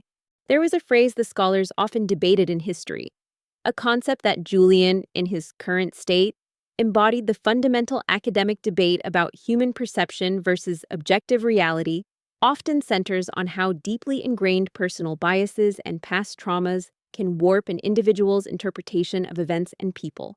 Even in the face of overwhelming, contradictory evidence, Julian's reality was painted by the brushstrokes of his mother's perceived betrayal, rendering all women in the same shades of distrust and disappointment. Alara Vance was, unconsciously, beginning to chip away at that carefully constructed, cynical masterpiece. He was looking for evidence of his bias, and she was stubbornly refusing to provide it. It was like trying to fit a square peg into a round hole, but the peg kept subtly changing shape to make him look foolish. For the next few days, Julian and Alara worked side by side, almost constantly. He saw her in action, coordinating teams, drafting compelling copy, directing graphic designers. She was tireless, insightful, and remarkably calm under pressure.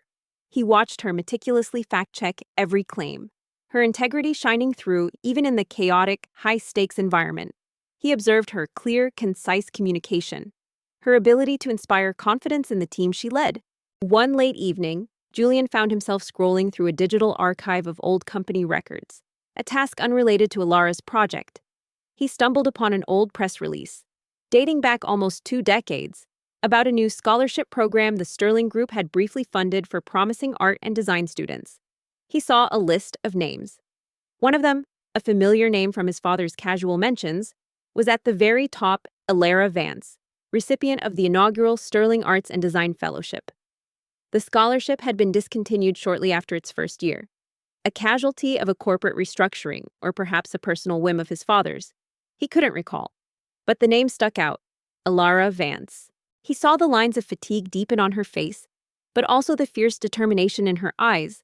He saw the subtle humor she used to diffuse tension, the quiet encouragement she offered to stressed team members.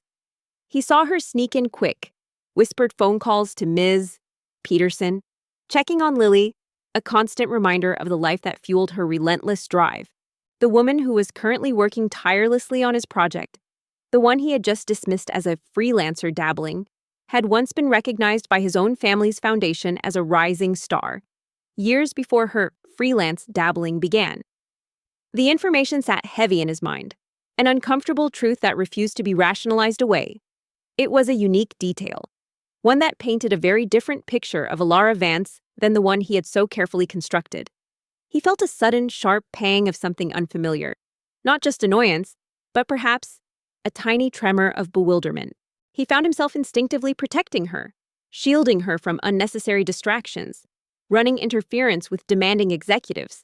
He would bring her coffee, unbidden, or ensure she took a quick break. The anger he had harbored for so long, the prejudice he had cultivated, was slowly, painfully, eroding, replaced by a dawning sense of respect, then something akin to admiration, and finally, a quiet, growing reverence. He realized he wasn't just working with his aunt's daughter. He was working with an exceptional woman. He closed the file, the digital screen reflecting his troubled gaze, the image of the crayon stain, the late-night emails, the quiet defiance during her presentation. They suddenly coalesced into a new, more complex portrait of Alara Vance. She wasn't just another ambitious woman. She was a woman who had once been on a different path, a path acknowledged and supported by his own family, before circumstances, whatever they were, had diverted her. An obscure detail about the Sterling Group's internal security protocol that Alara inadvertently exposed was a subtle backdoor in their network, created years ago by a former disgruntled IT manager, which was now being exploited for the leaks. While working on the digital counteroffensive, Alara, with her freelance background in cybersecurity basics, noticed an unusual anomaly in the data traffic. She flagged it to Julian, who initially dismissed it. But Alara, with her characteristic persistence, dug deeper, running a quick, independent scan. Her findings, presented with undeniable evidence, led to the swift identification and patching of the vulnerability, crippling the smear campaign's primary source of information. It was an act of pure, unadulterated ingenuity and diligence, saving the company from further debilitating leaks. The realization was unsettling.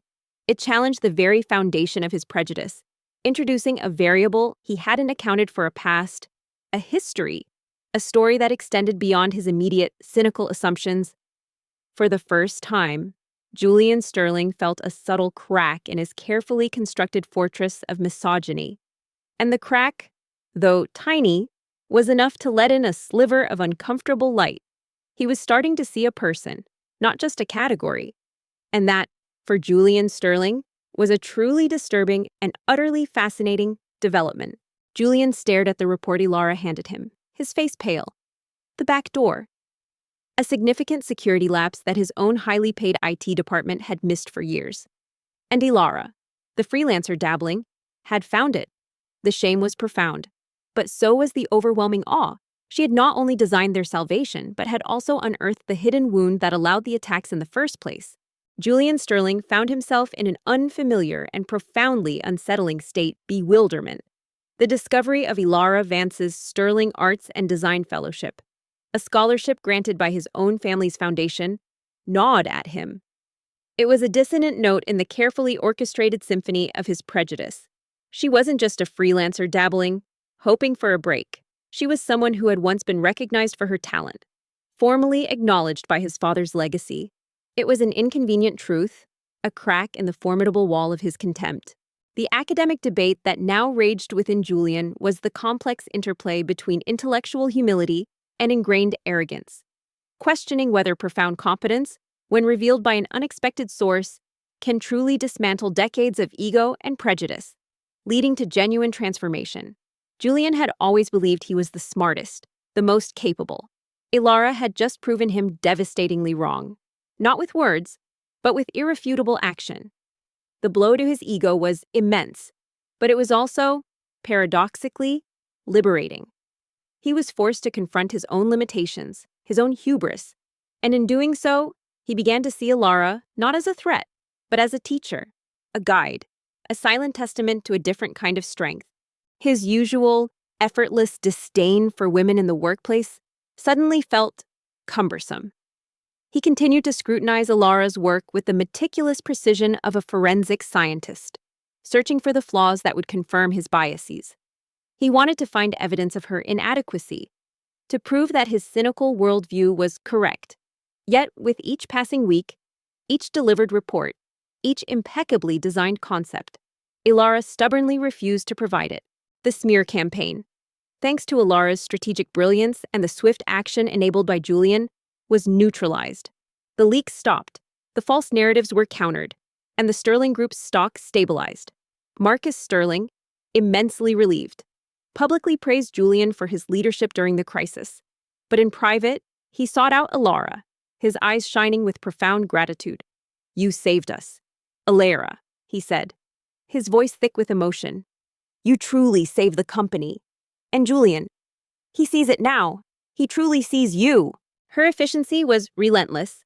Her designs were not just aesthetically pleasing, but strategically sound, demonstrating a grasp of market trends and consumer psychology that Julian, despite his MBA, found impressive.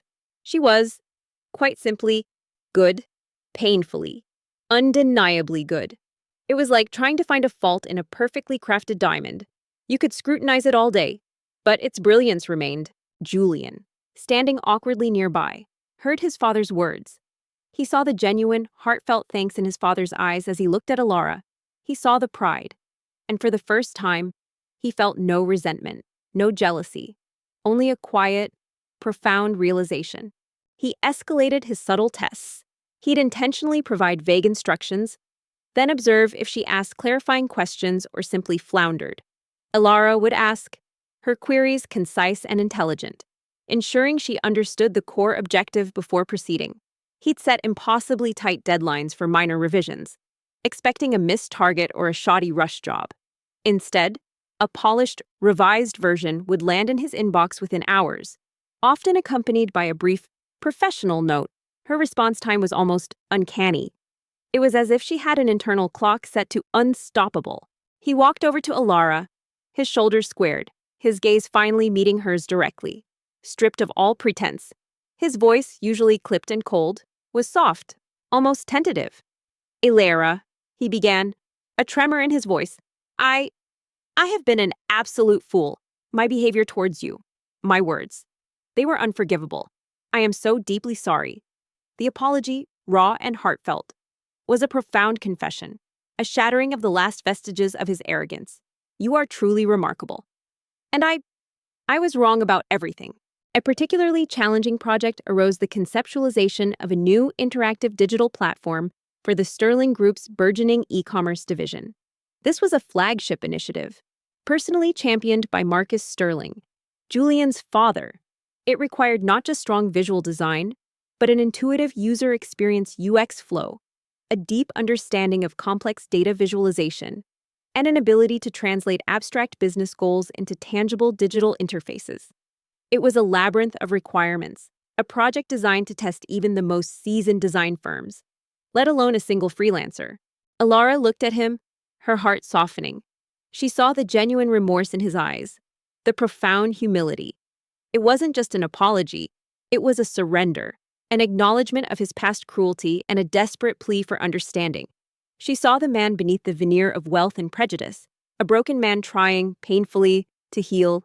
Julian, still operating from his entrenched biases, saw this as the ultimate crucible for Alara. He assigned the primary UX design and visual branding to her, secretly hoping she would stumble, proving his long-held convictions about women's supposed inability to grasp complex, analytical tasks. He piled on the pressure, demanding frequent updates and providing minimal guidance, setting her up for what he believed would be an inevitable failure. He watched, almost gleefully, for the moment she would crack. She offered him a small, compassionate smile. "Thank you, Julian," she said quietly. "It means a lot." It wasn't full forgiveness yet. Forgiveness was a journey, not a destination, but it was a beginning, a fragile, hopeful beginning. Alara, unaware of the internal machinations, simply saw another opportunity. She dove into the project with her usual fervent dedication. She spent countless hours researching UX best practices, studying competitor platforms, and sketching out wireframes. Her apartment, already a testament to her tireless work ethic, became a temporary war room, covered in flowcharts and design mock-ups. Lily, sensing her mother's intensity, would quietly play beside her, occasionally bringing her a crayon drawing or a whispered question that would pull Alara back to the warmth of her reality. Julian, looking at Alara, saw not just his father's wife, not just his aunt's daughter, but a woman who, through her sheer integrity and strength, had forced him to confront the ugliest parts of himself. He saw her quiet resilience, her unwavering love for Lily, her undeniable brilliance. And in that moment, the hatred that had defined him for so long finally, definitively, dissolved, leaving behind a vast, aching space that was slowly, tentatively, beginning to fill with something new: respect, admiration, and a dawning, terrifying, but undeniable sense of kinship. The CEO's son, once consumed by hatred for every woman, had finally seen her face, truly seen her, and in doing so, had begun the agonizing, beautiful process of seeing himself, too. He was finally ready to be part of a family, not just a dynasty. One late evening, as Alara was immersed in prototyping a complex user flow, she hit a snag. A critical technical integration seemed to defy a clean visual solution. She wrestled with it for hours, the frustration building. Just as she was about to give up and consider a compromise, a memory flickered a design principle from an old textbook, a lecture from a forgotten professor at the university. It sparked a new idea, a minimalist solution that not only solved the technical issue but also enhanced the overall user experience. It was a moment of pure, unadulterated creative triumph, a reminder of why she had pursued design in the first place. She knew then that she had something truly special. The fragile truce forged in Lillian's dusty art studio was a delicate thing, easily shattered by the harsh realities of the Sterling mansion. Julian Sterling, stripped bare of his long-held prejudices, was a man in agonizing transition. His hatred for Alara had dissolved, replaced by a profound shame and a dawning, terrifying respect. He saw her now not as an opportunist, but as a resilient woman, a devoted mother, and, most agonizingly, his own family. Yet the old habits of his privileged, cynical world, the years of emotional repression, made genuine communication a monumental struggle. He would often catch himself about to offer a curt dismissal, only to swallow the words, a bitter taste in his mouth. He still struggled to look Alara directly in the eye, the weight of his past cruelty too heavy to bear. The next morning, Alara submitted her initial concepts for the digital platform. Julian opened the file with a cynical smirk, ready to dissect it, but as he scrolled through her presentation, his smirk slowly faded, replaced by a look of genuine surprise. The designs were not just good, they were exceptional. The user flow was intuitive, the visual branding was sleek and modern, and the data visualization was remarkably clear. She had anticipated potential user pain points and offered elegant solutions. It was not merely a design, it was a comprehensive, well-thought-out strategy. Alara, for her part, observed Julian's internal battle with quiet compassion. She saw the turmoil in his eyes, the almost physical effort it took for him to be civil, to acknowledge her. She knew that unlearning decades of ingrained prejudice, particularly one born from deep personal trauma, was a long, arduous journey. She gave him space, offered gentle smiles, and always maintained her composure, allowing him the dignity of his struggle without seeking validation or revenge. Lily, surprisingly, had a natural, innocent curiosity about Uncle Julian, often asking why he looked so sad, a question that cut Julian deeper than any reproach. This is actually quite robust. Ms. Vance, he admitted, his voice barely above a whisper, a rare moment of unprompted honesty. He felt a tremor of something alien. Admiration, perhaps. It was quickly followed by a rush of irritation. She had defied his expectations yet again. The Sterling Group, a titan of industry, usually operated with the quiet, assured hum of a well-oiled machine, but beneath the polished surface, a new threat was brewing, a tempest that would soon engulf the entire empire. This was not a public relations smear campaign, like the one Alara had so deftly neutralized, but a calculated, aggressive corporate raid, orchestrated by a ruthless competitor, the Blackwood Corporation, led by its notoriously predatory CEO, Alistair Blackwood. He couldn't fault the technical execution. He couldn't fault the strategic thinking. He still couldn't fault her poise. He was running out of angles of attack. He was like a chess player who had meticulously planned his opening, only to find his opponent had moved their pieces in an entirely unexpected yet brilliant formation. Blackwood was a man driven by ambition and an insatiable hunger for market dominance. He had been circling the Sterling Group for years, waiting for a moment of vulnerability. His target was the Sterling Group's burgeoning technology division, a crown jewel of innovation that Marcus Sterling had poured decades into cultivating. Blackwood aimed for a hostile takeover, a move that threatened not just financial losses, but Marcus Sterling's legacy, his very identity. Later that week, a crucial internal meeting was scheduled to review Alara's proposed designs with a wider team of Sterling Group stakeholders, including Marcus Sterling himself. Julian, usually eager to present his own findings and control the narrative, felt an odd sense of apprehension. He knew Alara's work was strong, but he also knew his own reputation for tearing down female presenters. He braced himself, determined to find a new flaw, a subtle weakness he had overlooked. The crisis began subtly, with a series of suspicious and significant drops in the stock price of several key Sterling tech subsidiaries, accompanied by a sudden, aggressive acquisition of shares by unknown entities. Marcus Sterling immediately recognized the pattern. This was a direct attack, a corporate raid designed to destabilize the company and force a sale at a discounted price. He convened his inner circle, including Julian, his most trusted advisors, and legal team. Alara presented with quiet confidence.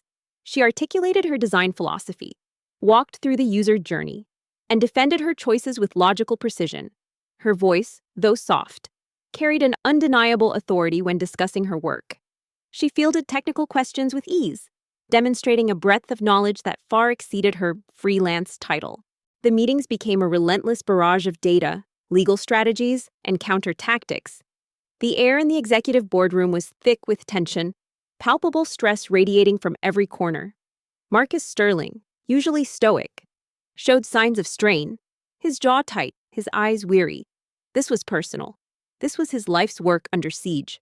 Marcus Sterling listened intently, his expression thoughtful. He had seen countless presentations, but there was something about Ilara's grounded confidence, her clear passion for her work, that set her apart. He remembered her from the initial competition, that quiet resilience. She was proving herself to be far more than just a talented designer. Julian, seeing his father's immense distress and the genuine threat to the empire he was destined to inherit, threw himself into the battle with a renewed fervor. His legal mind, sharp and incisive, was a formidable asset.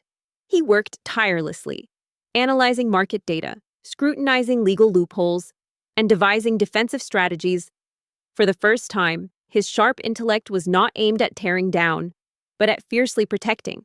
He understood the stakes intimately. If the Sterling Group fell, so did his future, his sense of purpose.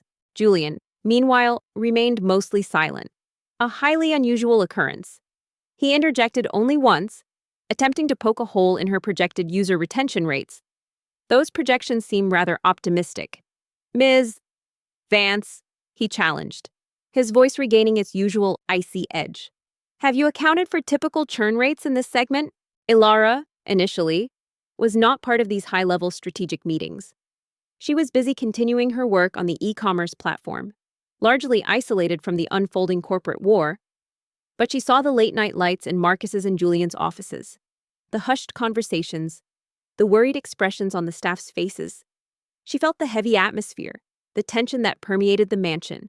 She knew something major was happening, something that threatened the fragile stability she and Lily had only just begun to experience. Ilara turned to him, her expression calm. Yes, Mr. Sterling. The projections incorporate a conservative churn rate based on industry averages, but they also factor in the enhanced user engagement we anticipate from the intuitive UX and personalized content integration. My research indicates a direct correlation between improved user experience and reduced churn in similar platforms. She cited specific studies, her answers precise and well-supported.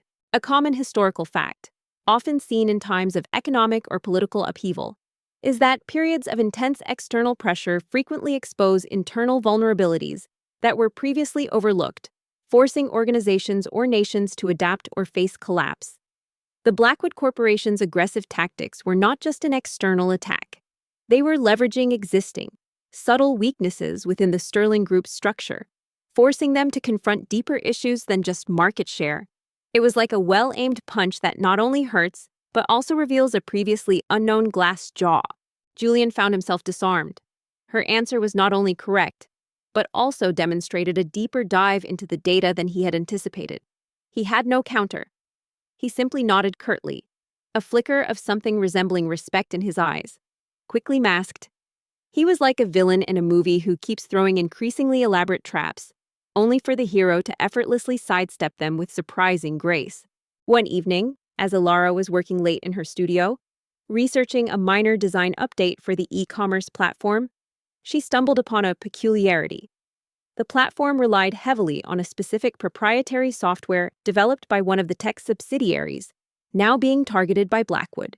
While reviewing the software's documentation, she noticed a subtle discrepancy in the versioning history, a minor oversight that indicated a specific, almost archaic, legacy code still underpinned a crucial part of the subsidiary's system.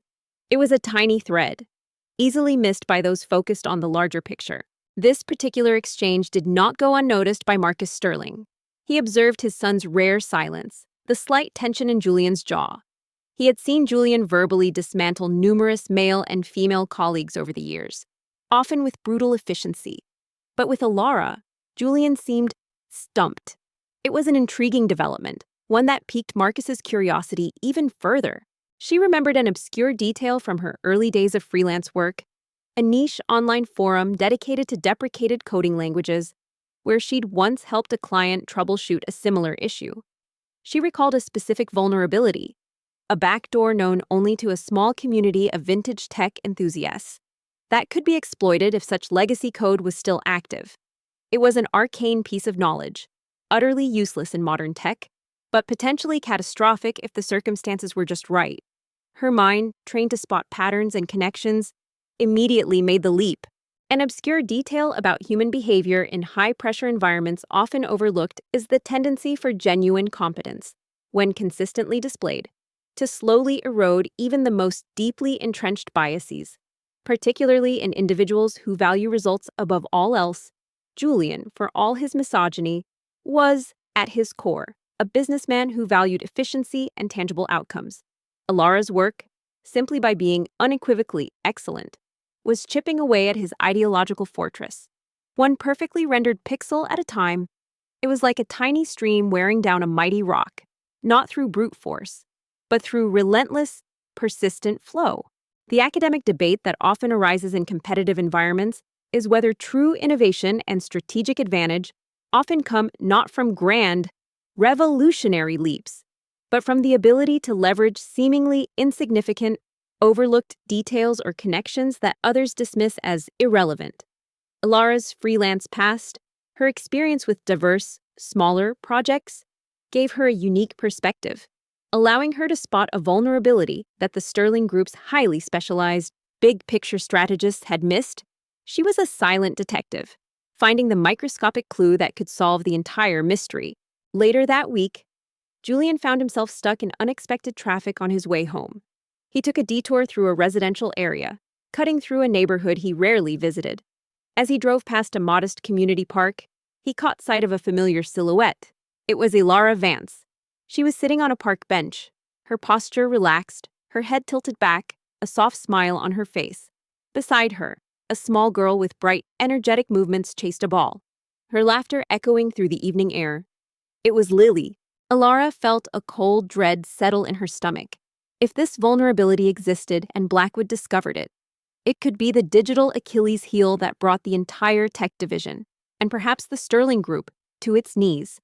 It wasn't a direct leak, but a systemic flaw, a potential entry point for a crippling cyber attack or data breach that would severely devalue the subsidiary and make it ripe for takeover.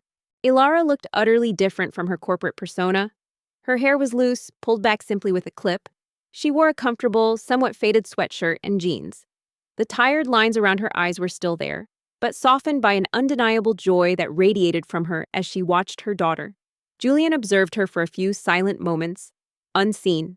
He watched as Lily stumbled, and Alara instantly moved, not rushing to scold, but offering a comforting hand, a gentle word, before Lily was off again.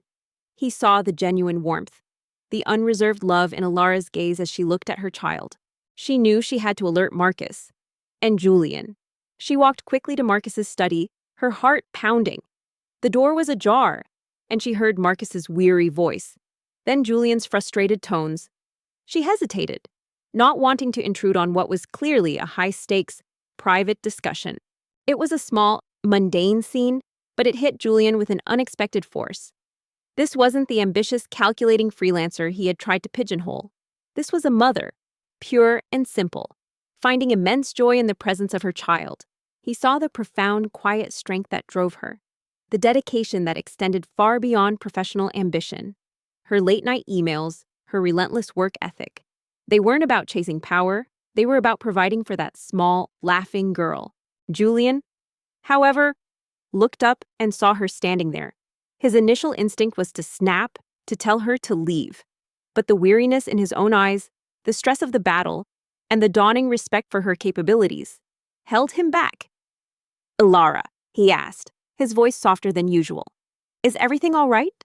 A common historical fact, often dismissed in the grand narratives of empires and battles, is that human societies, across millennia, have consistently been built and sustained by the invisible, unrelenting labor of individuals driven by the most fundamental motivations: survival, protection of offspring, and the quiet pursuit of dignity. Alara Vance, in that moment, embodied this truth. She wasn't fighting for a kingdom, she was fighting for her child, a battle as ancient and profound as any recorded in history. It was a fight that, in its quiet intensity, mirrored the fierce protectiveness he had once felt, as a boy, for his own fractured family. Alara stepped inside, Mr. Sterling, Julian, I think I've found something critical about the tech subsidiary that Blackwood is targeting. Her voice was serious, urgent. Julian drove on, the image of Alara and Lily etched in his mind. The rigid categories he had constructed around women, gold diggers, manipulators, flighty and unreliable, began to crumble, not with a dramatic crash, but with a slow, almost imperceptible erosion. Like grains of sand sifting away, he recognized for the first time a kind of strength in Alara that was entirely alien to his world, a strength born not of power or wealth, but of fierce, unconditional love and an unwavering will to protect. It was a revelation, one that he hadn't sought, but one that resonated deep within him, unsettling his very core. Marcus looked at her, his expression a mixture of surprise and skepticism. His legal team scoffed openly. Ms. Vance, with all due respect, this is a highly technical, strategic battle. Our cybersecurity experts are working round the clock.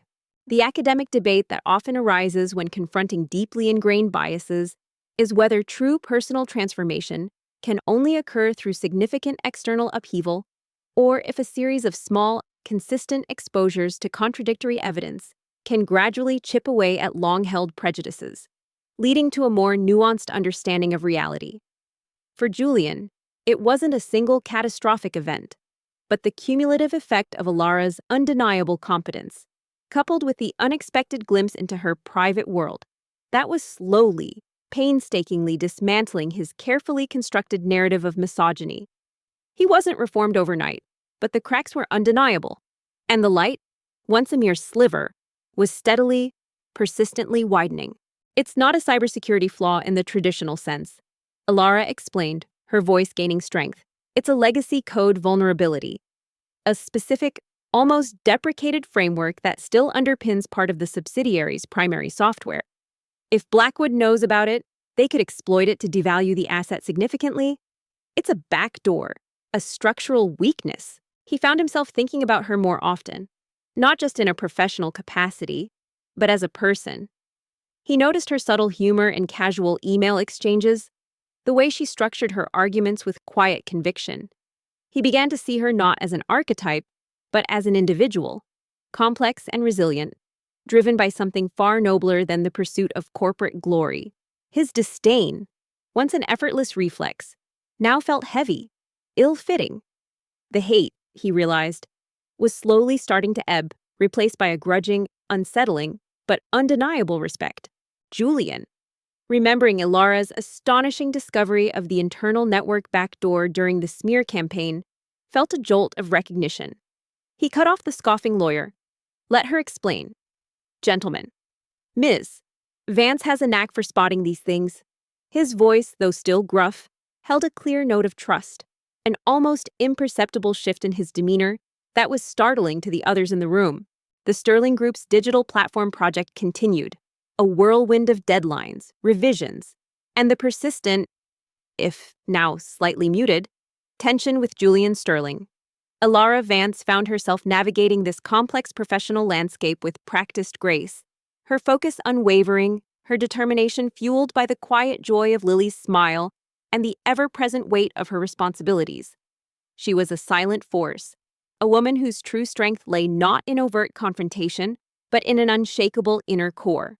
Alara, encouraged by Julian's unexpected support, launched into her explanation. She meticulously detailed the specific legacy code, the precise nature of the vulnerability, and the potential ways Blackwood could exploit it, not through brute force hacking, but through a subtle manipulation of data integrity that would render the subsidiary's core product unreliable and therefore worthless. She used clear, accessible language, translating complex technical jargon into understandable terms. She even sketched a quick diagram on a whiteboard, illustrating the loophole. One crisp autumn afternoon, Alara found herself unexpectedly summoned to a last-minute in-person meeting at the main Sterling Group headquarters. The email from Julian's assistant was curt, merely stating urgent review of e-commerce platform wireframes. She stifled a sigh. Another attempt, perhaps, to catch her off guard, to find a flaw. She meticulously prepared, double-checking every aspect of her proposed designs. anticipating every possible critique.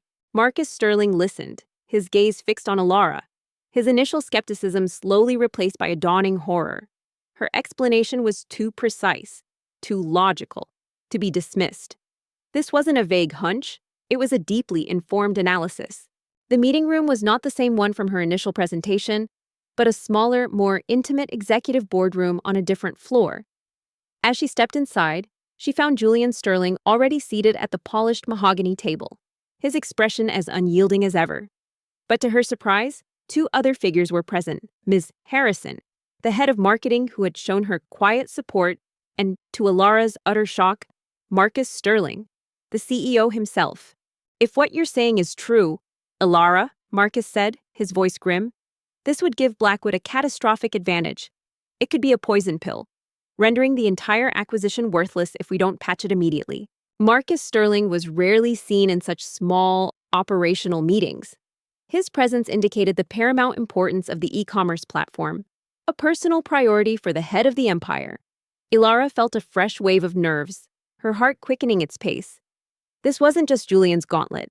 This was the ultimate test. It was like showing up for a school play and realizing the head critic for the New York Times is in the front row. Julian looked up as she entered, his cold gaze sweeping over her. He offered no greeting, merely a curt gesture towards an empty chair. Alara took her seat, her movements composed despite the tremor in her hands. She placed her laptop carefully on the table, opened it, and prepared to project her designs. The air in the room was thick with unspoken expectations. "Miss Vance," Marcus Sterling's voice, deep and resonant, broke the silence. He offered a small, almost imperceptible nod. "Thank you for coming on such short notice. We appreciate your flexibility." His tone was not formal or distant, but surprisingly courteous. "I have a background in digital forensics, Julian, from my early freelance days," Alara explained, a hint of steel in her voice. "I worked on niche projects involving legacy systems. And the pattern of Blackwood's attacks, their precision, it suggested they had more than just market data. They had an intimate knowledge of the subsidiary's underlying structure." "It's my pleasure, Mr. Sterling," Alara replied. Meeting his gaze, his eyes were sharp, intelligent, but also held a certain weariness she recognized from her own reflection. He wasn't just looking at her, he seemed to be seeing her. Marcus turned to his cybersecurity head, a distinguished but clearly flustered expert. "Is this possible? A legacy code vulnerability like this?" Julian, clearly annoyed by his father's polite overture, interjected sharply. "Let's not waste time on pleasantries. Father, Ms. Vance, please proceed with the wireframes. We have a limited window." The expert, after a moment of stunned silence, reluctantly nodded. "It's unconventional, sir. Most modern attacks don't target such archaic structures. But yes, technically, if they knew where to look, it's a blind spot. A very significant one." Alara ignored Julian's brusqueness. Focusing her attention on the CEO, she launched into her presentation, her voice clear and professional, guiding them through the intricate user flows, the intuitive navigation, and the innovative data display mechanisms she had designed. She explained her rationale for each design choice, backing it up with user research and industry best practices. "We need to patch this immediately," Julian stated, his voice decisive. "And we need to use this knowledge against Blackwood. If they're planning to exploit this, we can turn it into a trap." His gaze met Alara's, a flicker of genuine admiration, and something more, passing between them. He trusted her judgment implicitly, a trust that had been hard-won but was now absolute. Marcus Sterling listened intently, occasionally leaning forward, his gaze fixed on the projected screens. He asked probing questions, not designed to catch her out, but to genuinely understand her thought process. Alara answered with precision and confidence, demonstrating a comprehensive understanding of not just design, but also the underlying business objectives. She was not just executing a task, she was a strategic partner. The crisis galvanized them. Alara, now integrated into the core strategy team, worked alongside Julian with relentless intensity. She guided their cybersecurity experts in identifying the precise vulnerability and developing a swift, covert patch. She leveraged her unique insights into Blackwood's suspected digital strategy, helping Julian and Marcus predict their next moves. She became an indispensable strategist, her quiet ingenuity proving more valuable than legions of corporate lawyers. During one particularly complex explanation of a personalized recommendation algorithm's visual interface, Alara paused, gesturing to a specific section of the wireframe. The user feedback indicated a preference for subtle visual cues rather than overt pop-ups here. We want to guide them intuitively, not bombard them. Julian, observing Alara in this high-pressure environment, saw a side of her he hadn't witnessed before. Her calm under fire was extraordinary. Her quick thinking, her ability to analyze complex technical information and translate it into actionable strategies, was simply breathtaking. She cut through corporate jargon, bypassed bureaucratic hurdles, and focused relentlessly on solutions. She was a force of nature, driven by an inner strength that radiated beyond her physical presence. Marcus Sterling nodded slowly. Intuitive guidance. Yes, that's precisely what we aim for. Many platforms err on the side of aggressive prompting. You've captured the nuance. His words were a genuine compliment, a rare endorsement that even Julian couldn't refute. He saw her lead technical discussions with an easy authority, earning the respect of grizzled cybersecurity veterans. He watched her meticulously review lines of code, her eyes missing nothing. He saw her unwavering integrity, her refusal to cut corners or compromise on ethics. Even when the pressure was immense, she was not just competent, she was morally unassailable. Julian, increasingly frustrated by his father's obvious approval, shifted in his seat. He tried to interject, to find a fault, but Ilara's presentation was watertight. He found himself begrudgingly admiring her ability to explain complex concepts with such clarity. It was like watching a master craftsman at work. You might not like the person, but you couldn't deny the skill. He found himself instinctively shielding her from unnecessary distractions, bringing her coffee, and ensuring she took breaks. He caught himself staring at her, not with disdain, but with a profound, almost reverent awe. The academic debate that now raged within Julian was whether profound competence, when revealed by an unexpected source, can truly dismantle decades of ego and prejudice, leading to genuine transformation. Julian had always believed he was the smartest, the most capable. Ilara had just proven him devastatingly wrong, not with words, but with irrefutable action. The blow to his ego was immense, but it was also, paradoxically, liberating. He was forced to confront his own limitations, his own hubris, and in doing so, he began to see Ilara not as a threat, but as a teacher, a guide, a silent testament to a different kind of strength. He had been so blind. The meeting continued for almost an hour, longer than Ilara had anticipated for a quick review. Marcus Sterling seemed genuinely engaged, his questions demonstrating a depth of understanding that went beyond typical CEO-level oversight. He was not just the head of the company, he was clearly invested in the minutiae of this project. With Ilara's intelligence and Julian's executive power, they formulated a daring counter-strategy. They decided not to immediately patch the vulnerability, but to use it as bait. They allowed Blackwood to believe their exploitation was working, feeding them false data while quietly strengthening their defenses elsewhere. Then, at a predetermined moment, they would spring the trap, patch the vulnerability, reveal Blackwood's unethical tactics to the public and regulatory bodies, and launch a counterbid for one of Blackwood's own undervalued subsidiaries, turning the hunter into the hunted. As Ilara concluded, she felt a quiet sense of accomplishment. She had navigated Julian's hostility, presented her work flawlessly, and, most importantly, held the attention and gained the respect of Marcus Sterling.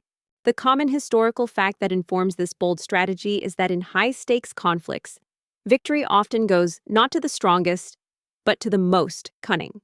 Those who can anticipate their opponent's moves and turn perceived weaknesses into unexpected strengths. Julian, guided by Ilara's subtle insights, was executing a masterpiece of corporate warfare. It was a risky gambit, one that required perfect timing and absolute precision. Excellent work, Ms. Vance, Marcus Sterling said, leaning back in his chair, a thoughtful expression on his face. Truly exceptional. Your insights are invaluable. He turned to Julian. Julian, ensure Ms. Vance is given every resource she needs. Her contributions are vital. The day of the counterstrike was fraught with tension. Marcus Sterling, pale but resolute, sat in his office, watching the market data with bated breath. Julian and Alara were in the war room, commanding their teams, executing the synchronized moves. At the precise moment, the Sterling Group's cybersecurity team patched the vulnerability. Simultaneously, their legal team released a comprehensive dossier detailing Blackwood's unethical attempts to destabilize the Sterling Group. And then Julian, with a fierce gleam in his eyes, initiated the counterbid for Blackwood's undervalued tech subsidiary, the very company he had been trying to protect. Julian stiffened, a muscle twitching in his jaw. Of course, father. His voice was clipped, betraying his annoyance. He hated being dictated to, especially when it involved acknowledging Alara's competence. The market reacted with a seismic shock. Blackwood's stock plummeted as their unethical practices were exposed. Their attempt to acquire Sterling's subsidiary failed spectacularly. And then, in a stunning reversal, the Sterling Group, having neutralized the threat and exposed their rival, emerged stronger, having acquired a valuable asset from their now crippled competitor. As the meeting began to wind down, Alara started to pack up her laptop. Marcus Sterling, however, lingered, as Julian and Ms. Harrison moved to discuss an unrelated matter at the far end of the table. Marcus turned back to Alara. The victory was resounding. The Sterling Group was safe. Marcus Sterling, for the first time in weeks, allowed himself a genuine, heartfelt smile.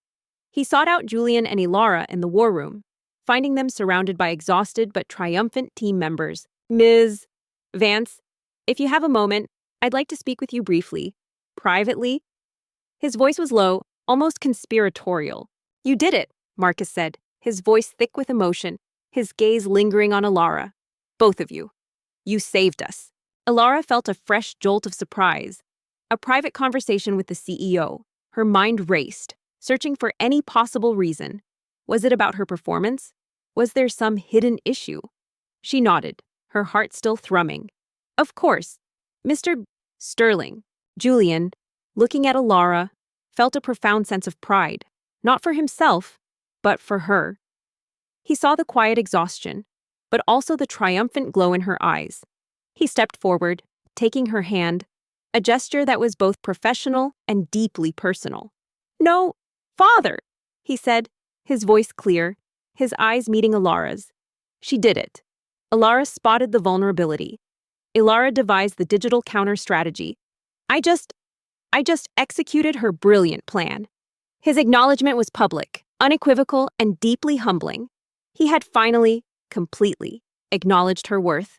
Julian glanced over, a suspicious frown on his face, but his father's gaze, firm and direct, warned him against interrupting. Marcus Sterling was the undisputed patriarch, and when he commanded, even Julian deferred. Alara looked at Julian, a warm, soft smile gracing her lips.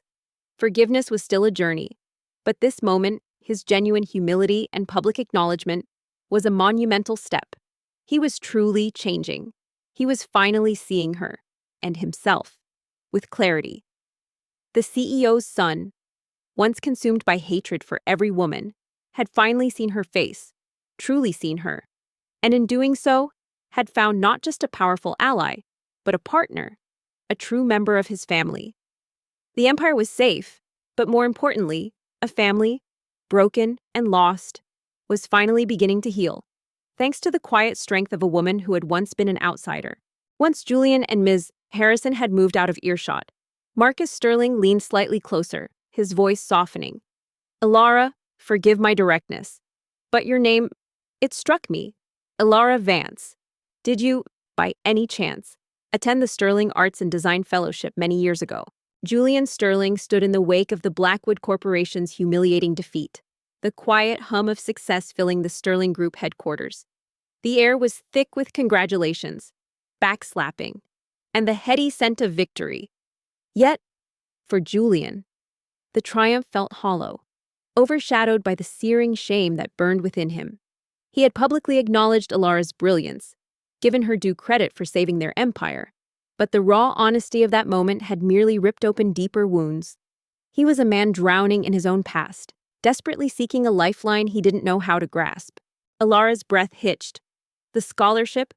It was a distant memory, a painful echo of a life she'd almost had. She hadn't thought anyone would remember. Yes, Mr. Sterling, she said, her voice barely a whisper. I was the first recipient.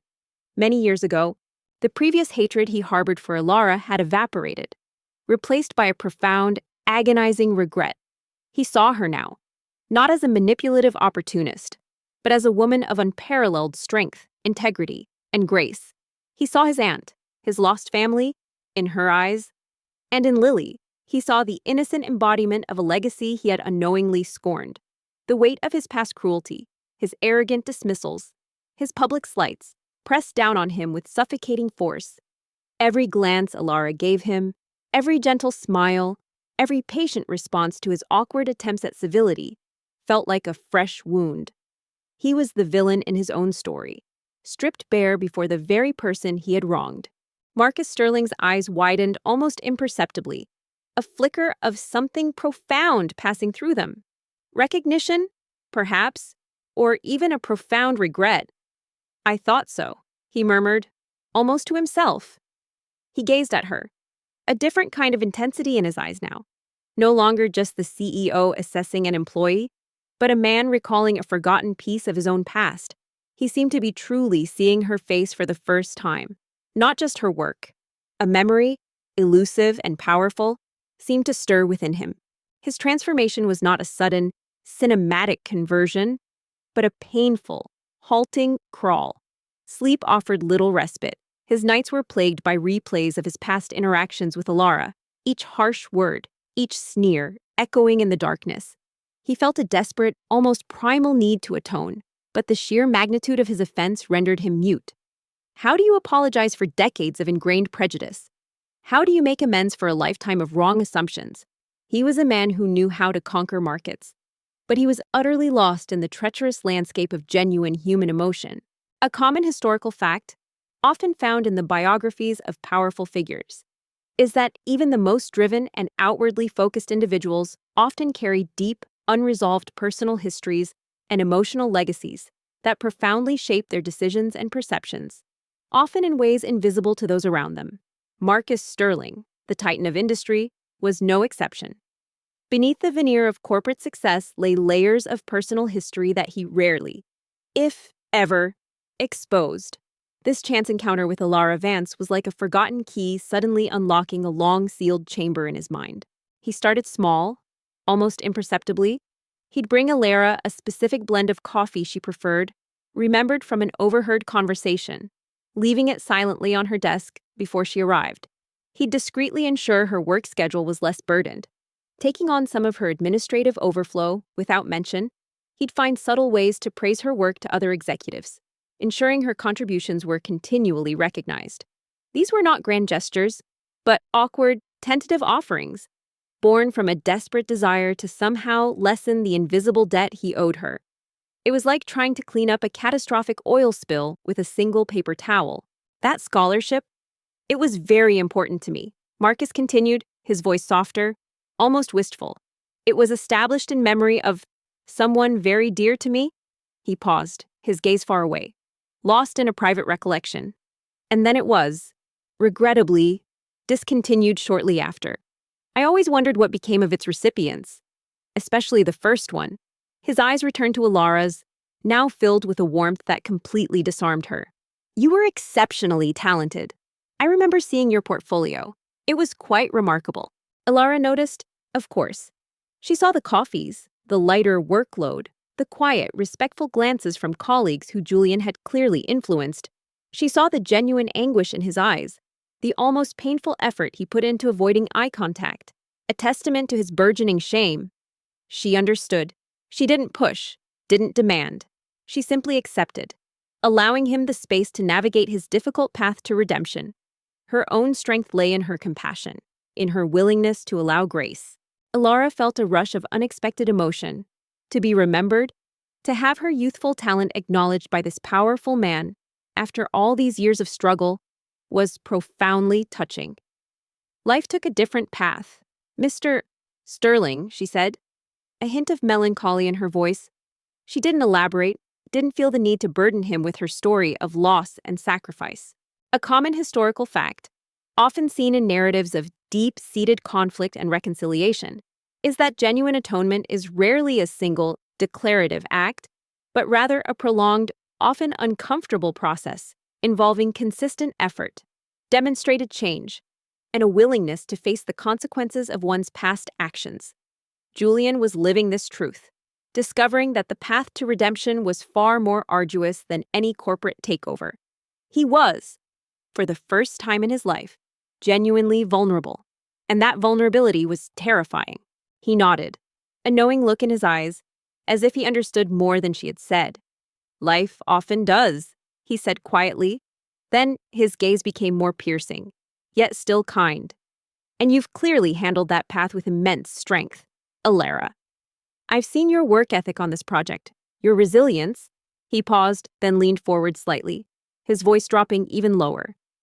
"There was a reason that scholarship was established, Alara. A very personal reason. And your face. There's something about your face that reminds me so strongly of that person." His relationship with Marcus Sterling also began to shift. The tension that had always existed between them, masked by layers of corporate respect and filial duty, slowly began to dissipate. Marcus, seeing Julian's genuine remorse and his halting attempts at change, felt a profound sense of relief and hope. He started sharing more of Lillian's history, of her art, of the deep, loving, but tragically flawed woman she truly was. He even took Julian to the hidden art studio, helping him understand the full context of his mother's suffering and the depth of Alara's connection to that painful legacy. Alara felt a shiver run down her spine. Her face reminded him of someone. Her mind raced, searching for a connection, a forgotten relative, a lost link. But nothing came to mind. Her own past was a relatively simple one, devoid of such grand mysteries. Julian spent hours in the studio, rereading Lillian's journals, touching her old brushes, absorbing the silent echoes of her despair and her desperate love. He finally grasped the immensity of his father's silent suffering. His decades of carrying this painful secret alone, the realization deepened his understanding, his empathy, and most importantly, his capacity for forgiveness, for his mother, for his father, and eventually, for himself. He finally understood the true cost of unspoken truths and the destructive power of unexamined pain. He felt like he was sifting through the archaeological remains of his own family, unearthing hidden narratives, piecing together a history far more complex and heartbreaking than he had ever imagined. An obscure detail about human memory and recognition, particularly in moments of high emotional impact, is that the brain can trigger a strong sense of familiarity or recognition even without a complete recall of the specific context, often associating a visual cue like a face with a deep, emotionally charged memory that remains largely subconscious until further details emerge. Marcus Sterling wasn't just seeing Alara, he was seeing an echo, a reflection of someone from his past, stirring emotions and memories that had long been suppressed. It was like hearing a snatch of a forgotten song that instantly transports you back to a specific moment, even if you can't quite name the tune. An obscure detail about the Sterling family history that Julian stumbled upon during his emotional excavation in the studio was a collection of Marcus Sterling's own youthful sketches and poems, hidden away in a locked drawer beneath Lillian's easel, revealing his own suppressed artistic dreams and a poignant, almost melancholic longing for a life less consumed by corporate ambition. Julian had always seen his father as an unfeeling titan, a man made of pure ambition.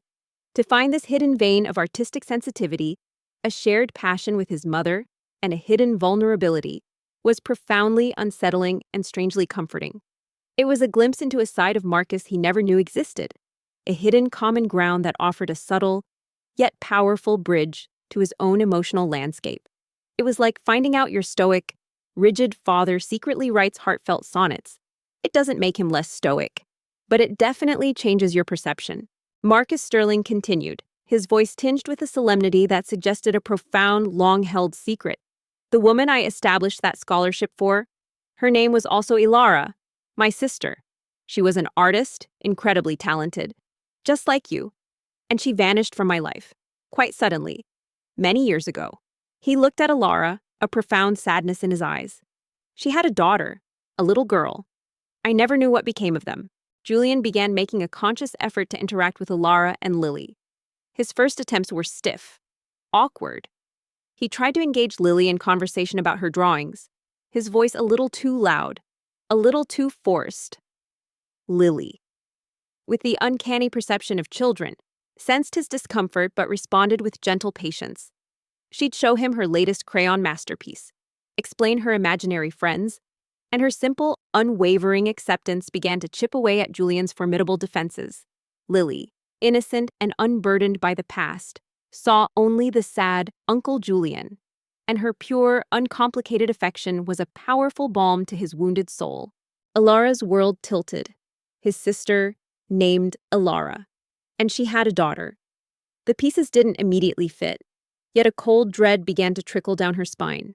Lily, her own daughter. Could there be a connection? One afternoon, Lily approached Julian while he was working in the study, a brightly colored drawing clutched in her hand. "Uncle Julian," she said, her voice soft. "This is for you. It's a dragon, but a friendly one.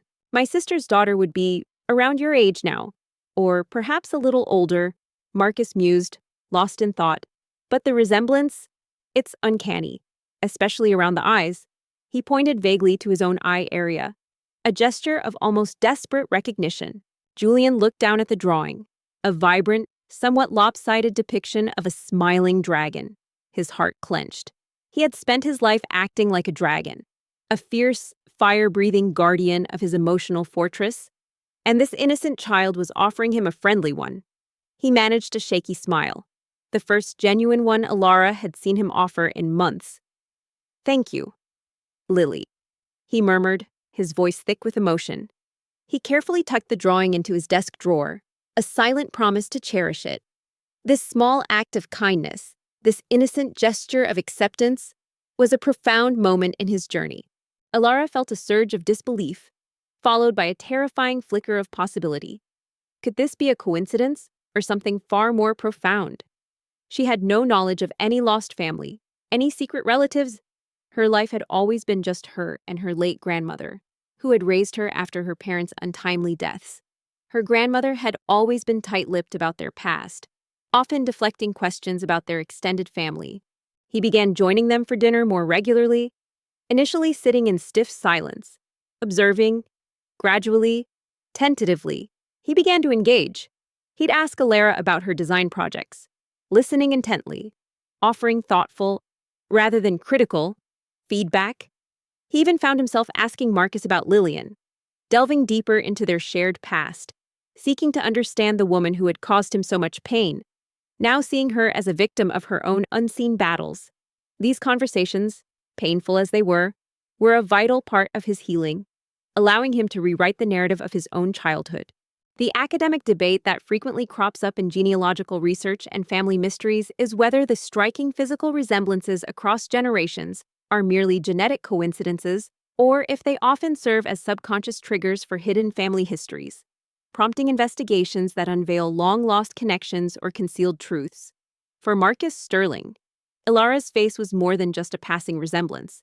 It was a potent catalyst, forcing him to confront a painful, unanswered question from his past. A question that now, with Alara sitting before him, demanded an answer. He was looking at her, and perhaps, for the first time in decades, truly seeing the ghost of his lost sister and the possibility of a connection to her vanished child. The academic debate that now subtly informed Julian's path was whether the process of reframing past traumas, by introducing new information and perspectives, could lead to genuine emotional liberation and a fundamental shift in personality, or if it merely offered a superficial coping mechanism. Julian was undergoing a profound internal struggle, actively working to dismantle decades of ingrained biases, fueled by newfound empathy and the raw truth of his family's history. He was learning to differentiate between the perceived betrayal and the tragic reality, a distinction that slowly began to set him free. He was, in essence, trying to rewire his entire emotional operating system. Marcus Sterling suddenly leaned back, as if the weight of his own revelation was too much. "Forgive me, Alara. I've said too much. It's a very old, very painful story." He cleared his throat, trying to regain his composure, but I felt compelled to ask, "You are a remarkable young woman. I hope you will consider joining the Sterling Group on a more permanent basis." We could certainly use your talent. One evening, a particularly sensitive business deal came up, involving a female CEO from a powerful rival tech firm. Julian's team, still wary of his past misogyny, discreetly tried to shuffle him out of the lead negotiation role. Marcus Sterling, however, observing Julian's quiet transformation, put his foot down. Julian leads this, and Alara will be his co-lead on the strategic presentations. His offer was gracious, but Ilara's mind was reeling. His sister, a lost daughter, the uncanny resemblance. It was too much to process. Her immediate instinct was to dismiss it as a strange coincidence, a powerful man's wistful nostalgia. But the look in his eyes, the profound sadness, the way he had whispered his sister's name, it felt too real to ignore. The decision sent ripples of apprehension through the corporate ranks. Julian, however, accepted the challenge with a quiet resolve. He knew this was a test, not just of his business acumen, but of his personal growth. He also knew he needed Alara by his side. She stood up, gathering her things. "Thank you, Mr. Sterling. I'll consider your offer." Her voice was a little shaky, but she forced herself to maintain a semblance of professionalism. She needed to escape, to process this bewildering, unsettling exchange. During the preparation for the negotiations, Julian found himself actively seeking Alara's input. He valued her clear insights, her strategic mind, and her intuitive understanding of human psychology. He didn't just listen, he absorbed, he learned. He asked her to review his presentations, trusting her judgment implicitly. The dynamic between them was no longer one of veiled hostility, but of genuine partnership, a powerful synergy that surprised everyone who witnessed it. As she walked out of the boardroom, Julian, who had been observing their private conversation with a furious, jealous gaze, intercepted her in the hallway. What was that all about? "Ms. Vance," he demanded, his voice low and menacing. "What did you say to my father?" The negotiations were tense. The rival CEO, a formidable woman known for her aggressive tactics, tried to rattle Julian, employing subtle psychological ploys designed to expose any weakness. Julian, in his past life, would have reacted with a fierce, defensive pride. But now, tempered by humility and guided by Alara's calm presence, he remained composed. He focused on the facts, on the shared objectives, refusing to be drawn into personal attacks. Alara met his gaze, her mind still reeling from Marcus Sterling's words. She was too emotionally drained to engage in their usual dance of veiled hostility. Nothing. "Mr. Sterling. Just professional matters." She walked past him, leaving him fuming in the opulent corridor, the echoes of his father's poignant words about his lost sister and her vanishing daughter reverberating in her mind. At one point, the rival CEO made a subtly condescending remark aimed at Alara, questioning her experience and hinting at her rapid ascent within the Sterling Group. Julian's jaw tightened, a flash of his old anger, but it was quickly overshadowed by a protective instinct. He intervened, not with a furious outburst, but with a quiet, decisive statement. She reached the ground floor, the bustling lobby feeling suddenly suffocating. She stepped out into the crisp autumn air, taking a deep, shaky breath. Her heart pounded a frantic rhythm against her ribs. Marcus Sterling's words played over and over in her head. His lost sister, his missing niece, and her face, a striking resemblance. "Ms. Davies," Julian said, his voice level, his gaze steady. "Ms. Vance's experience and insights are precisely what positioned the Sterling Group to successfully counter the recent Blackwood attack. Her contributions are invaluable, and her judgment, I can assure you, is beyond reproach." His words were a public defense, an unequivocal statement of support that left no room for doubt. It was the first time Julian had ever publicly defended a woman in a professional setting, especially one he had previously targeted. He was literally putting his reputation on the line for Alara. Could she, Alara Vance, the resilient single mother from the wrong side of town, be connected by blood to the powerful Sterling family? The thought was outlandish, impossible, yet a tiny seed of doubt had been planted, a seed that threatened to bloom into a revelation that could overturn her entire world. The world felt suddenly smaller, the lines of fate more intricately drawn than she had ever imagined. Alara looked at him, a warmth spreading through her chest. This was it. This was the moment, the full measure of his change, a quiet, powerful act of redemption. He wasn't just apologizing, He was actively making amends, using his considerable influence to champion her. Marcus Sterling watched Alara Vance leave the boardroom, a bewildered and intensely curious man. Her calm composure, even under Julian's relentless scrutiny, had been remarkable. But it was her answer about the Sterling Arts and Design Fellowship that truly arrested his attention, unlocking a long-dormant chamber in his heart. The scholarship, a painful memorial to his lost sister, Alara, and the fleeting mention of her resemblance to that cherished memory, ignited a spark of hope he hadn't realized still existed within him. He rarely allowed personal sentiment to intrude upon his rigidly structured corporate life, but this was different. This was a profound resonance, a ghostly echo from a past he had desperately tried to bury beneath layers of ambition and success. The rival CEO, taken aback by Julian's unexpected and unwavering defense, quickly shifted tactics, realizing her veiled attacks were useless against their united front. The negotiations continued, ultimately concluding with a mutually beneficial deal, a testament to the Sterling team's formidable strength and, crucially, to the unexpected partnership that had formed between Julian and Alara. He remembered the scholarship vividly. It had been established shortly after his sister, Alara, vanished without a trace, leaving behind a heartbroken brother and a daughter whose fate remained tragically unknown. His sister had been a vibrant artist, full of life, and a talent that had seemed destined to set the world ablaze.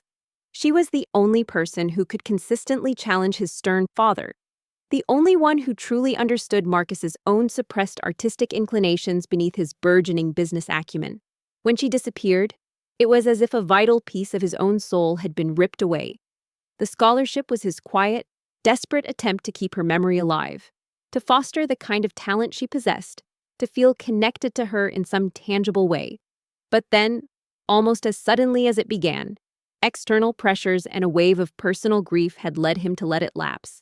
He had often wondered about the first recipient, a young woman whose portfolio had so uncannily mirrored his sister's raw, expressive style. The victory, this time, felt different for Julian. It wasn't just about market share or corporate dominance. It was about overcoming his own demons, about honoring his transformation. He had faced his prejudices, acknowledged his wrongs, and actively defended the person he had once despised. He had, finally, begun to atone. Now, sitting before him, was that very recipient, Alara Vance, the name, the talent, the unexpected resemblance, especially around the eyes, those deep, intelligent eyes that held both strength and a profound weariness. It couldn't be a mere coincidence. Marcus Sterling was a man who believed in data, in logic, in calculated risks, but he also knew the subtle, often undeniable pull of intuition, of a feeling that transcended spreadsheets and market analyses. This felt like destiny, or at least a powerful, unexpected twist of fate. In the quiet aftermath, as the office emptied, Julian found Alara still at her desk, organizing notes. He approached her, his hands tucked into his pockets, a slight awkwardness returning. He dismissed Julian and Miss Harrison, his mind already racing. He needed information. Discretion was paramount. Julian's volatile temperament, especially concerning women, made any overt inquiry too risky. Julian's misogyny was a festering wound within their family, a constant source of quiet anguish for Marcus. He knew its bitter roots lay in his ex-wife Lillian's betrayal and abandonment, a trauma that had warped Julian's perception of all women. Marcus himself had never truly healed from Lillian's departure, but he hadn't allowed it to sour his entire worldview. He yearned for Julian to find peace, to see beyond his painful past, to embrace genuine connection. Perhaps, just perhaps, Alara Vance held a key to that healing, even if Julian couldn't see it yet. Alara, he began, his voice soft, almost hesitant. What I said in there about Ms. Davies, I meant it. You are truly remarkable. And I'm still so sorry for how I treated you. For everything. His eyes, for the first time, met hers directly, stripped of all pretense, vulnerable and sincere. Marcus returned to his sprawling, silent office, a monument to his achievements and his solitude. He opened his secure personal computer, a device rarely used for anything but the most confidential affairs. He typed Alara Vance's name into a private investigator's database he occasionally used for sensitive corporate due diligence. He requested a discreet background check, emphasizing absolute confidentiality. He wasn't looking for dirt, he was looking for a narrative, a life story that might connect the disparate pieces of his past. Alara looked at him and saw not the arrogant CEO's son who had caused her so much pain, but a man humbled, transformed, and genuinely seeking redemption. She saw the years of his own suffering, the truth of his mother's tragedy that had twisted his perception, and in his eyes, she saw genuine respect, a profound regret, and a nascent glimmer of kinship that transcended their complicated relationship. The report arrived within 48 hours, concise and chillingly objective.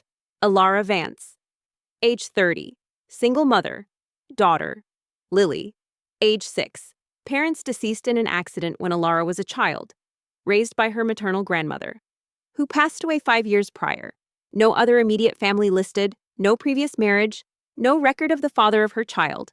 Her educational history confirmed the Sterling Arts and Design Fellowship. After that, a sudden, unexplained withdrawal from university. Then years of various odd jobs, low-paying design gigs, and the quiet, persistent struggle of a single parent. She offered him a gentle, forgiving smile. "Julian," she said, her voice warm, "we all make mistakes. What matters is what we do after. And you are trying. That's what counts." She extended a hand, a gesture of peace and acceptance. Marcus read the report, his heart tightening with each detail. His sister, Alara, had disappeared shortly after her daughter was born, almost exactly 30 years ago. The daughter would be around Alara Vance's age. The parallels were too striking to ignore. His sister's life had been chaotic, unconventional, prone to sudden disappearances. Could it be that his sister, the artist, had given birth to a child, and this child, abandoned or orphaned, had been raised by her maternal grandmother, whose identity was perhaps unknown to him? It was a long shot, a desperate hope, but the pieces were beginning to align in an unsettling, yet thrilling way. Julian took her hand, his grip firm and warm. In that simple touch, a silent understanding passed between them. The hatred was gone, the prejudice was crumbling, and in its place, a bond of shared experience, of hard-won respect, and of a fragile, hopeful future was finally beginning to solidify. He was no longer the CEO's son who hated every woman. He was a man transformed, ready to truly see, truly understand, and truly accept the extraordinary woman who had, by simply being herself, saved not just his family's empire, but his very soul. He had started his painful journey toward redemption, and in her quiet grace, Alara had offered him the first true glimmer of light. The obscure detail Marcus found particularly compelling was the lack of any paternal record for Alara's daughter, Lily, combined with Alara's own ambiguous parental history. In his sister's flighty youth, she had been notoriously private about certain relationships, and the sudden disappearance suggested a need for complete anonymity. This absence of a clear paternal lineage for Lily, coupled with Alara's own parents' deaths and being raised by a grandmother, created a blank slate where a hidden connection might exist. It was like a puzzle with missing pieces, but the shapes of the existing pieces suggested a very specific, tantalizing picture. The echo of Julian Sterling's apology, public and profoundly humbling, reverberated not just through the executive offices, but deep within his own fractured soul. The victory over Blackwood Corporation had cemented Alara's invaluable place within the Sterling Group, and more importantly, within Marcus Sterling's heart. But for Julian, the triumph was intimately tied to his crushing shame. He was a man consumed by the weight of his past cruelties, his prejudices now exposed as monstrous lies. The glimmer of redemption he sought felt distant, almost unattainable, buried under layers of self-loathing and decades of misguided anger. Marcus decided he needed to see Alara Vance again, not in a formal corporate setting, but in a more natural environment. He devised a subtle plan. The e-commerce platform project was nearing a critical phase, requiring extensive user testing. He instructed Julian to arrange for the testing to be conducted off-site at a research facility known for its user-friendly environment, located in a neighborhood surprisingly close to where Alara lived. He casually mentioned that he might drop by to observe, lending an air of corporate oversight to his personal agenda. His journey towards atonement was not a swift, triumphant stride, but a painstaking, often agonizing crawl. He was accustomed to conquering markets, to ruthless efficiency in business. But the terrain of human emotion, particularly his own, was a treacherous, unfamiliar landscape where his usual tactics were useless. He wanted to make amends, to erase the pain he had inflicted, but the words felt inadequate, the gestures clumsy. It was like trying to put out a forest fire with a watering can. The task felt too immense for his limited tools. Julian, still simmering from his father's direct order to provide Alara with every resource, was wary but complied. He saw it as another opportunity for his father to meddle, unaware of the true depth of Marcus's burgeoning interest. He found himself observing Alara constantly, not with his old cynical scrutiny, but with a bewildered, almost reverent awe. He watched her interact with Lily, witnessing the boundless, effortless love that illuminated her every action. He saw the genuine connection she formed with the household staff, the quiet respect she earned from every single person she encountered. He observed her tireless work ethic, her unwavering composure, even amidst the lingering skepticism of some of the sterling socialites. Every aspect of her character shone a harsh, unwelcome light on his own past darkness. A common historical fact often overlooked in the pursuit of grand narratives is that the most profound personal connections and turning points in history often arise not from dramatic pronouncements, but from seemingly mundane, almost accidental encounters, where small details spark a larger, unforeseen revelation. Marcus Sterling's carefully orchestrated accidental visit to the user testing facility was precisely such a moment. He wasn't looking for a war, he was looking for a whisper from the past. His first tangible steps towards atonement were hesitant, almost imperceptible. He began arriving at the office earlier than usual, ensuring Alara's preferred coffee was brewed fresh and waiting on her desk. He took to reviewing her upcoming schedule, discreetly rescheduling less critical meetings or diverting minor tasks to himself, alleviating her workload without drawing attention.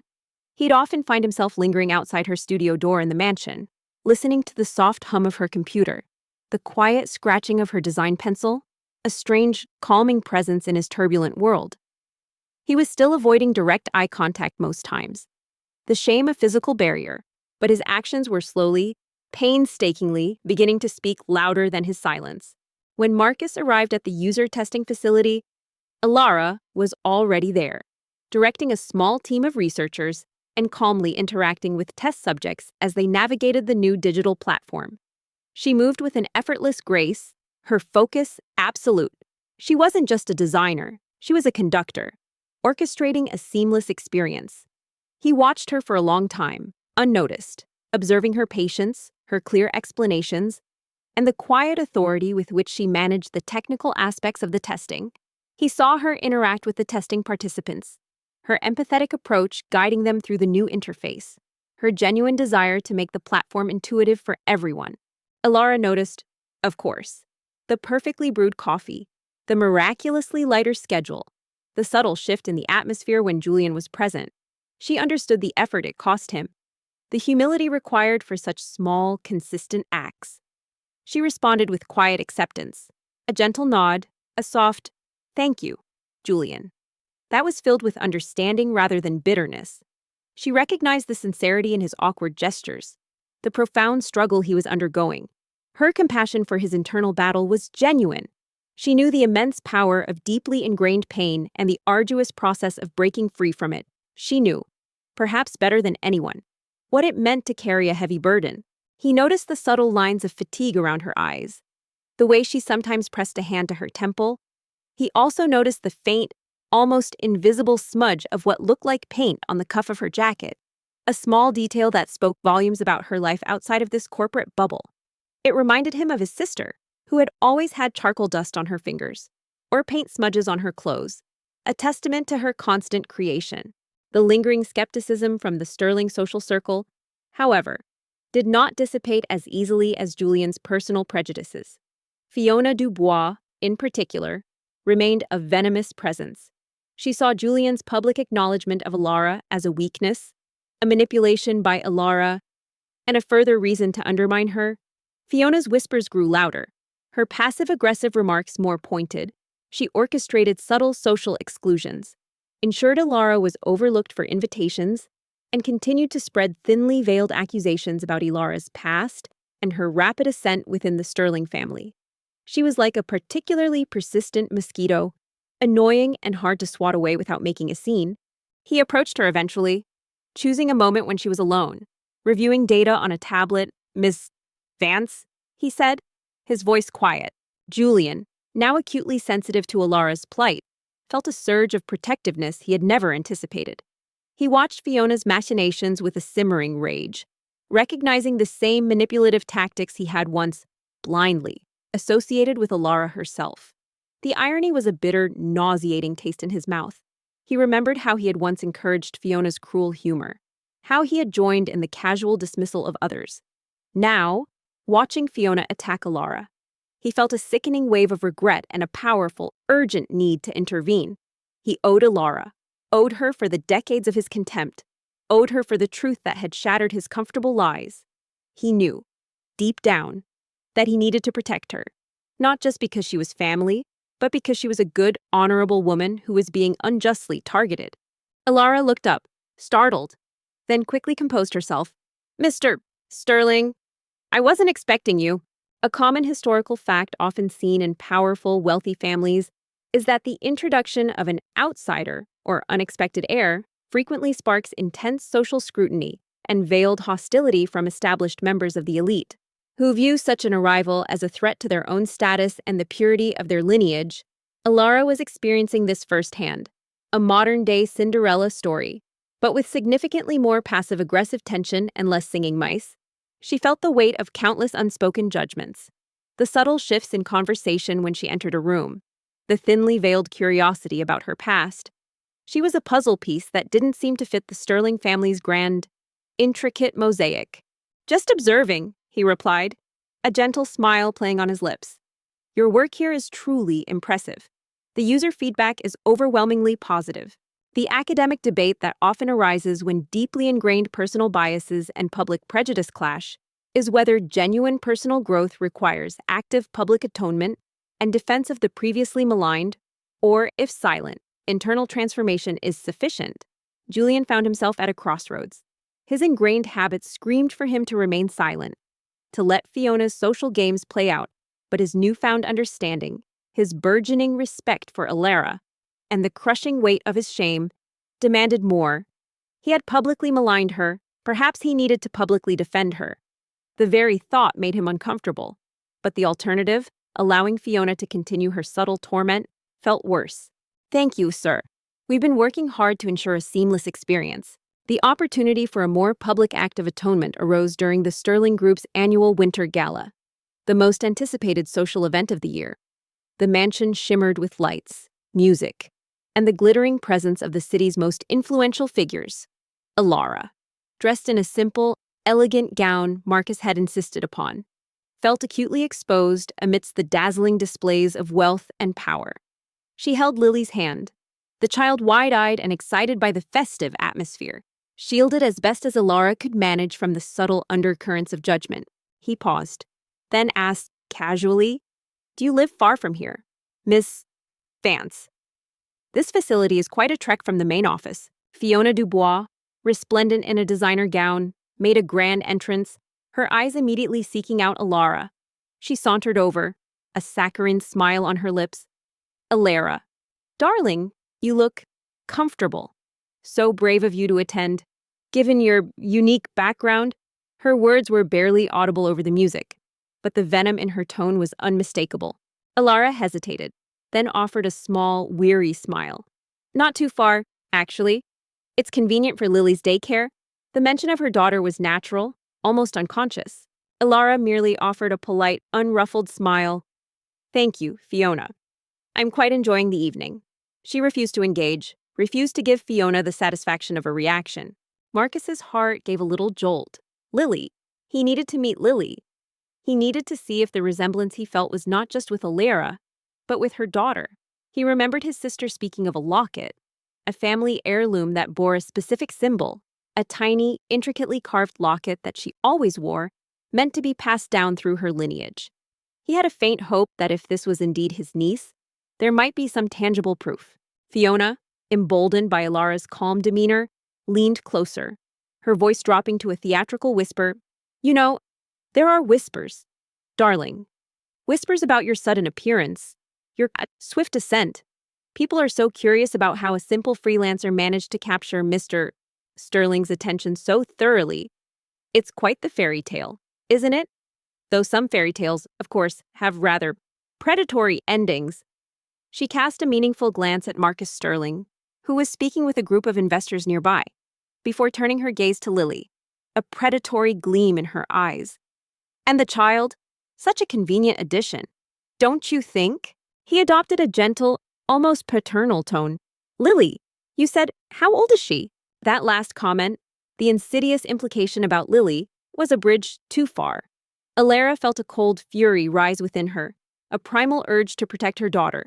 Her composure, usually unbreakable, threatened to crack. 6. Alara replied, a soft light entering her eyes whenever she spoke of her daughter. She's a wonderful girl.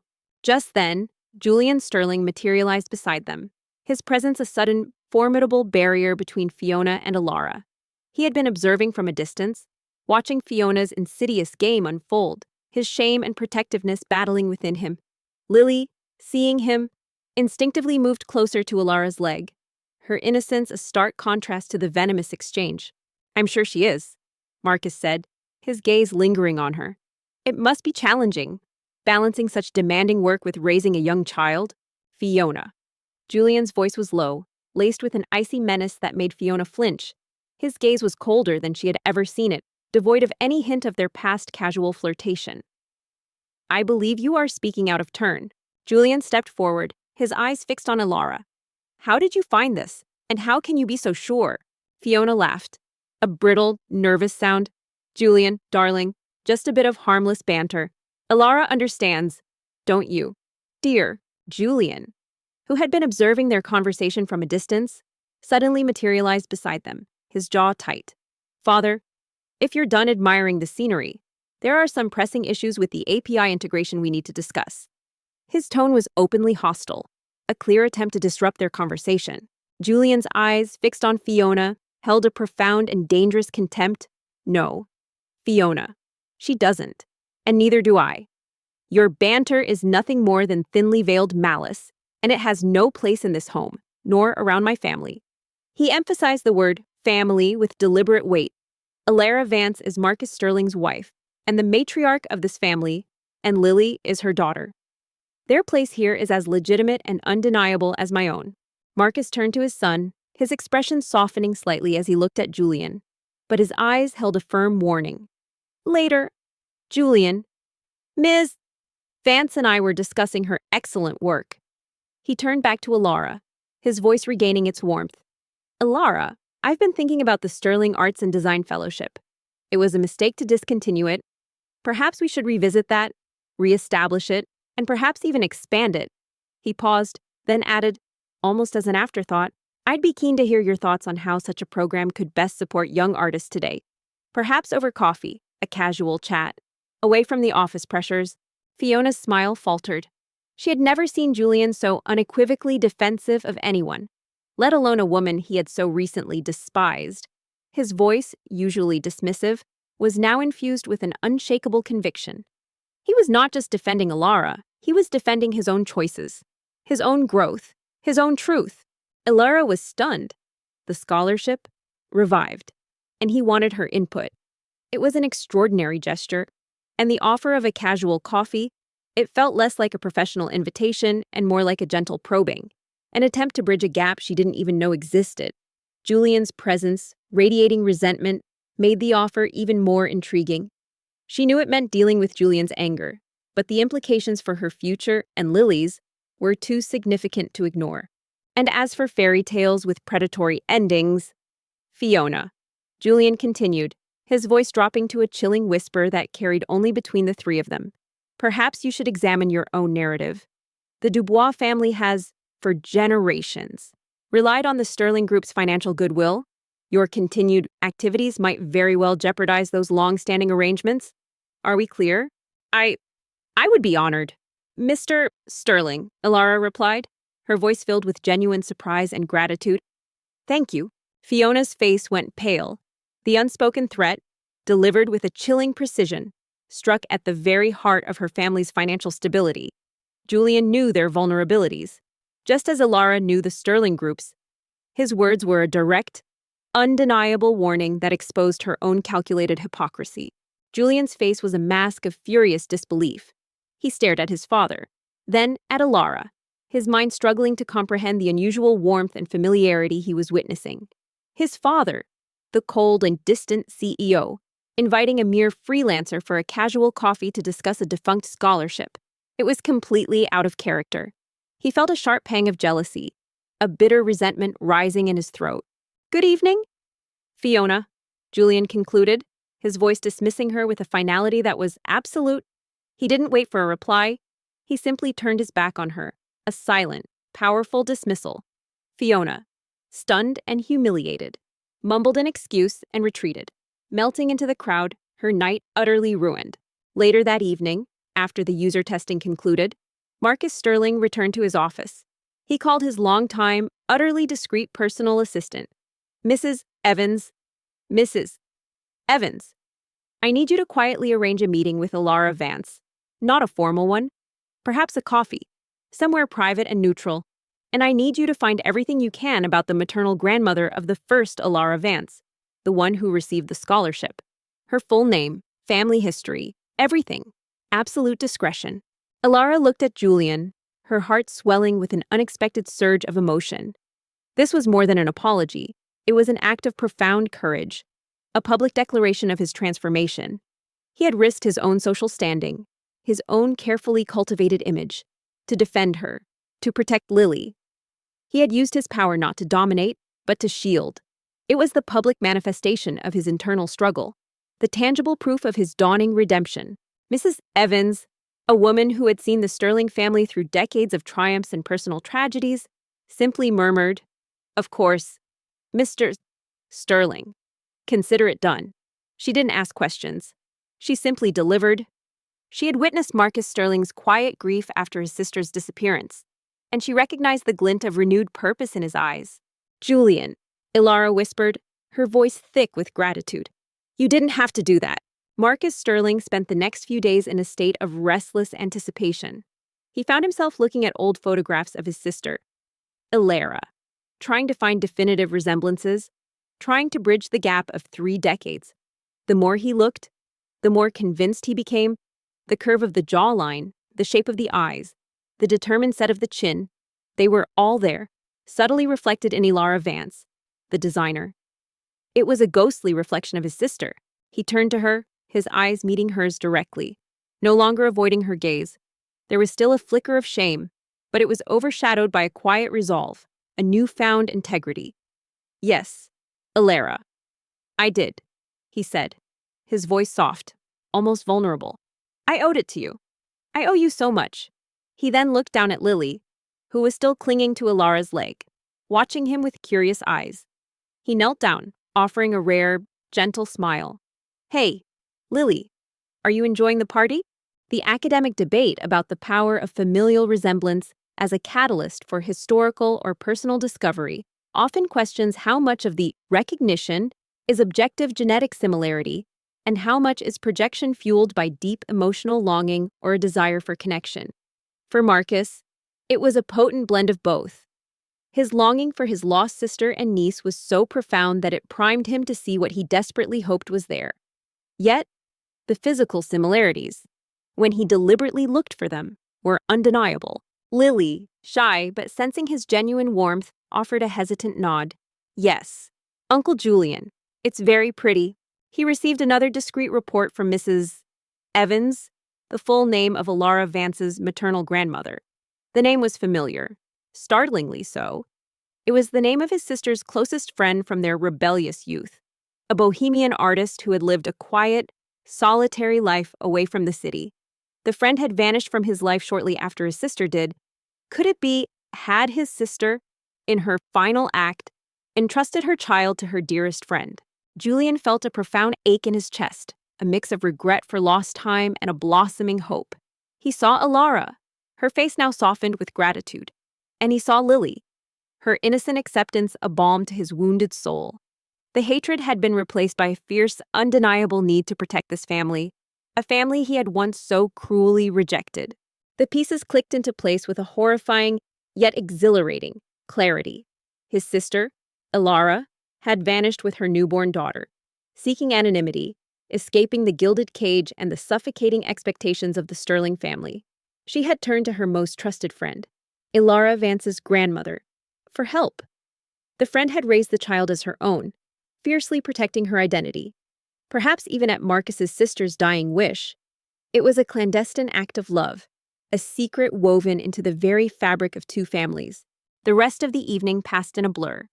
Julian remained by Ilara's side, subtly deflecting curious glances, offering quiet reassurances.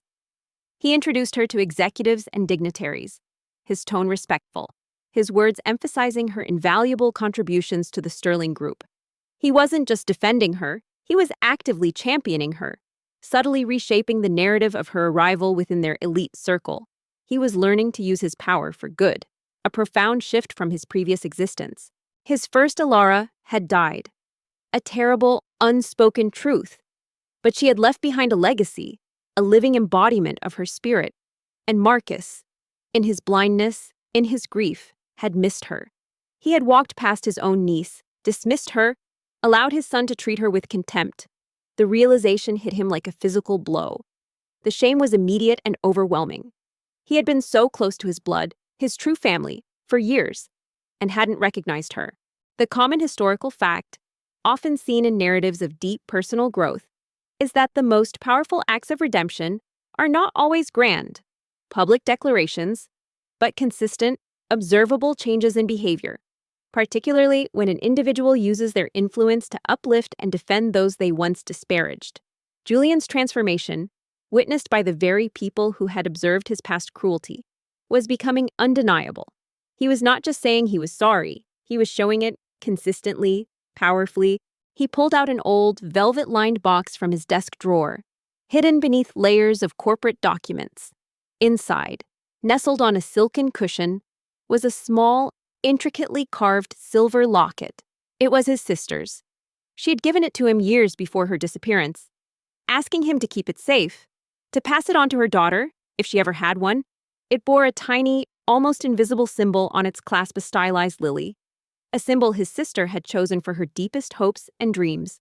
The academic debate that now subtly informed Julian's path was the complex interplay between intellectual humility and ingrained arrogance, questioning whether profound competence, when revealed by an unexpected source, can truly dismantle decades of ego and prejudice, leading to genuine transformation. Julian had always believed he was the smartest, the most capable. Ilara had just proven him devastatingly wrong, not with words, but with irrefutable action. The blow to his ego was immense, but it was also, paradoxically, liberating. He was forced to confront his own limitations, his own hubris, and in doing so, he began to see Ilara not as a threat, but as a teacher, a guide, a silent testament to a different kind of strength. His gaze fell on the recent photographs of Ilara Vance's daughter, Lily. He had discreetly requested, "Lily!" A pang of raw emotion shot through him. The name, the symbol, the resemblance. It was all too perfect, too devastatingly clear. In the quiet aftermath of the gala, as the last guests departed, Julian found himself walking Ilara and Lily back to their private wing of the mansion. The vast halls, usually imposing, felt softer now, filled with the faint echo of music and laughter. Marcus Sterling sat in the quiet solitude of his office, the locket heavy in his hand, his heart pounding with a mix of profound grief and overwhelming, exhilarating hope.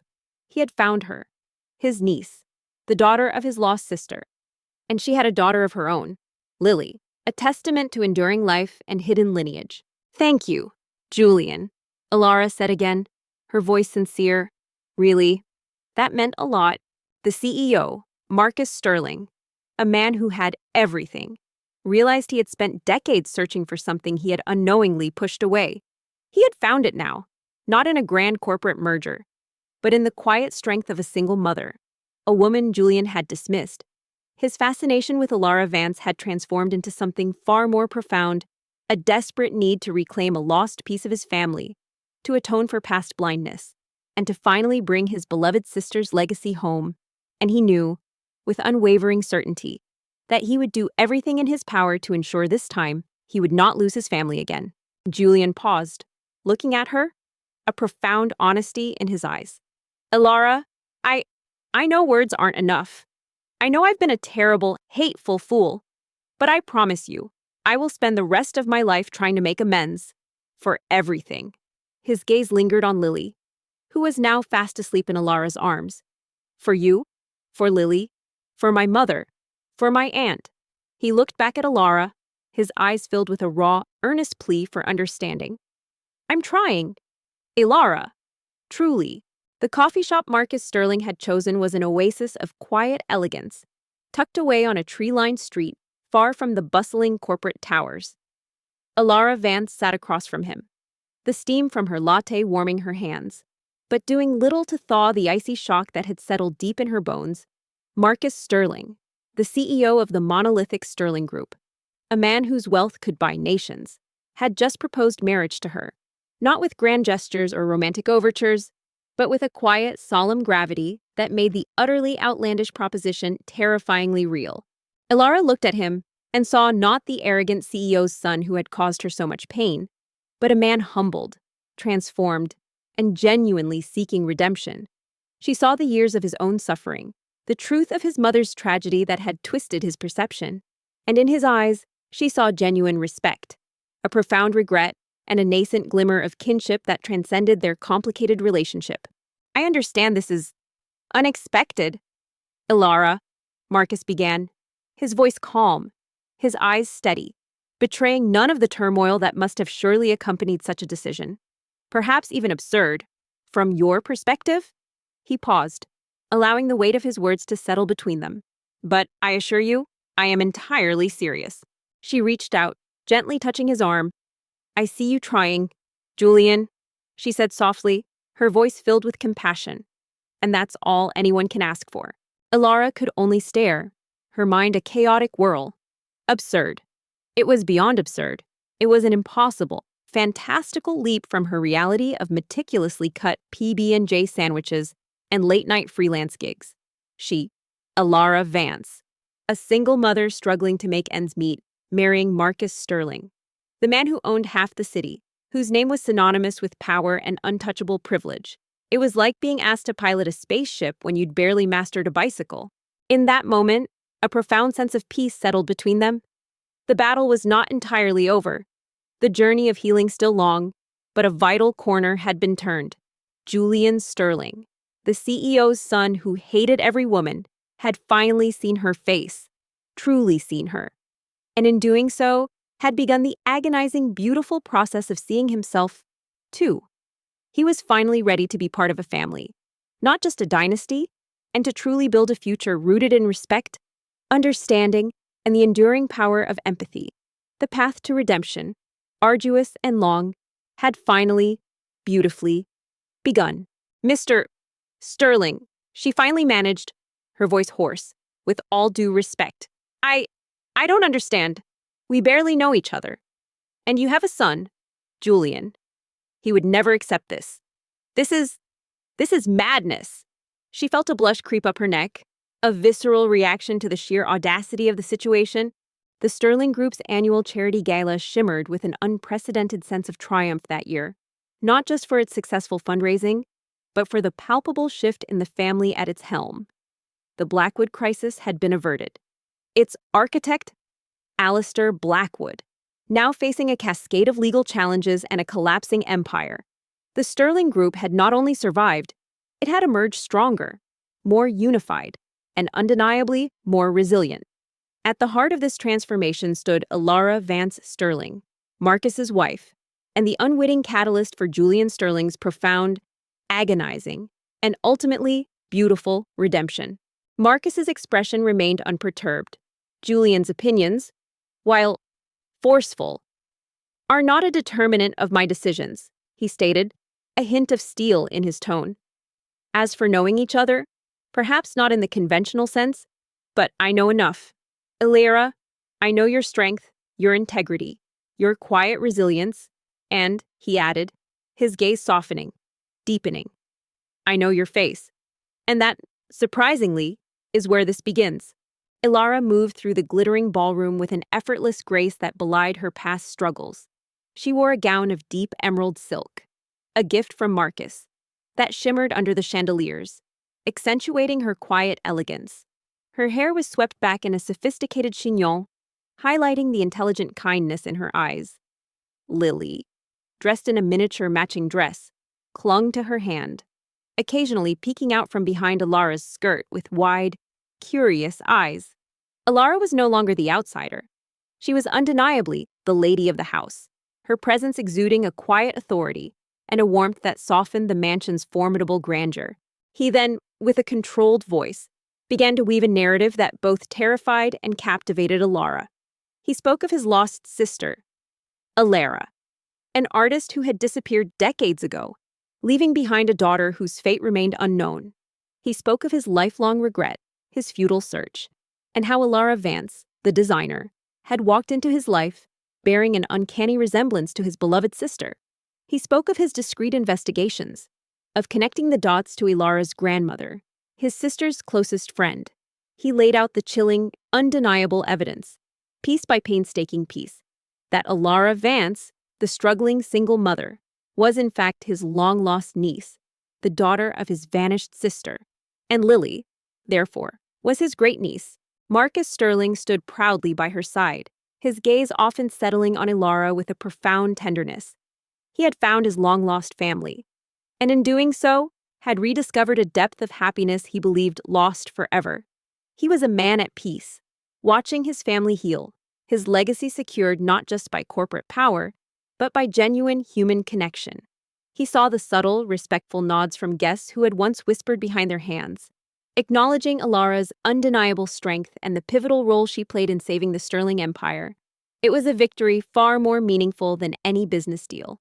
A common historical fact, one found in countless family sagas across millennia, is that the discovery of long-lost family members, particularly those with unexpected lineages or social statuses, frequently triggered profound societal shifts, legal disputes, and dramatic personal upheavals, forever altering the fabric of families and fortunes.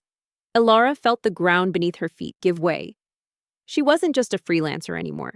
She was suddenly, inexplicably, a piece of a powerful, complicated puzzle, a puzzle that revolved around immense wealth and deeply buried secrets.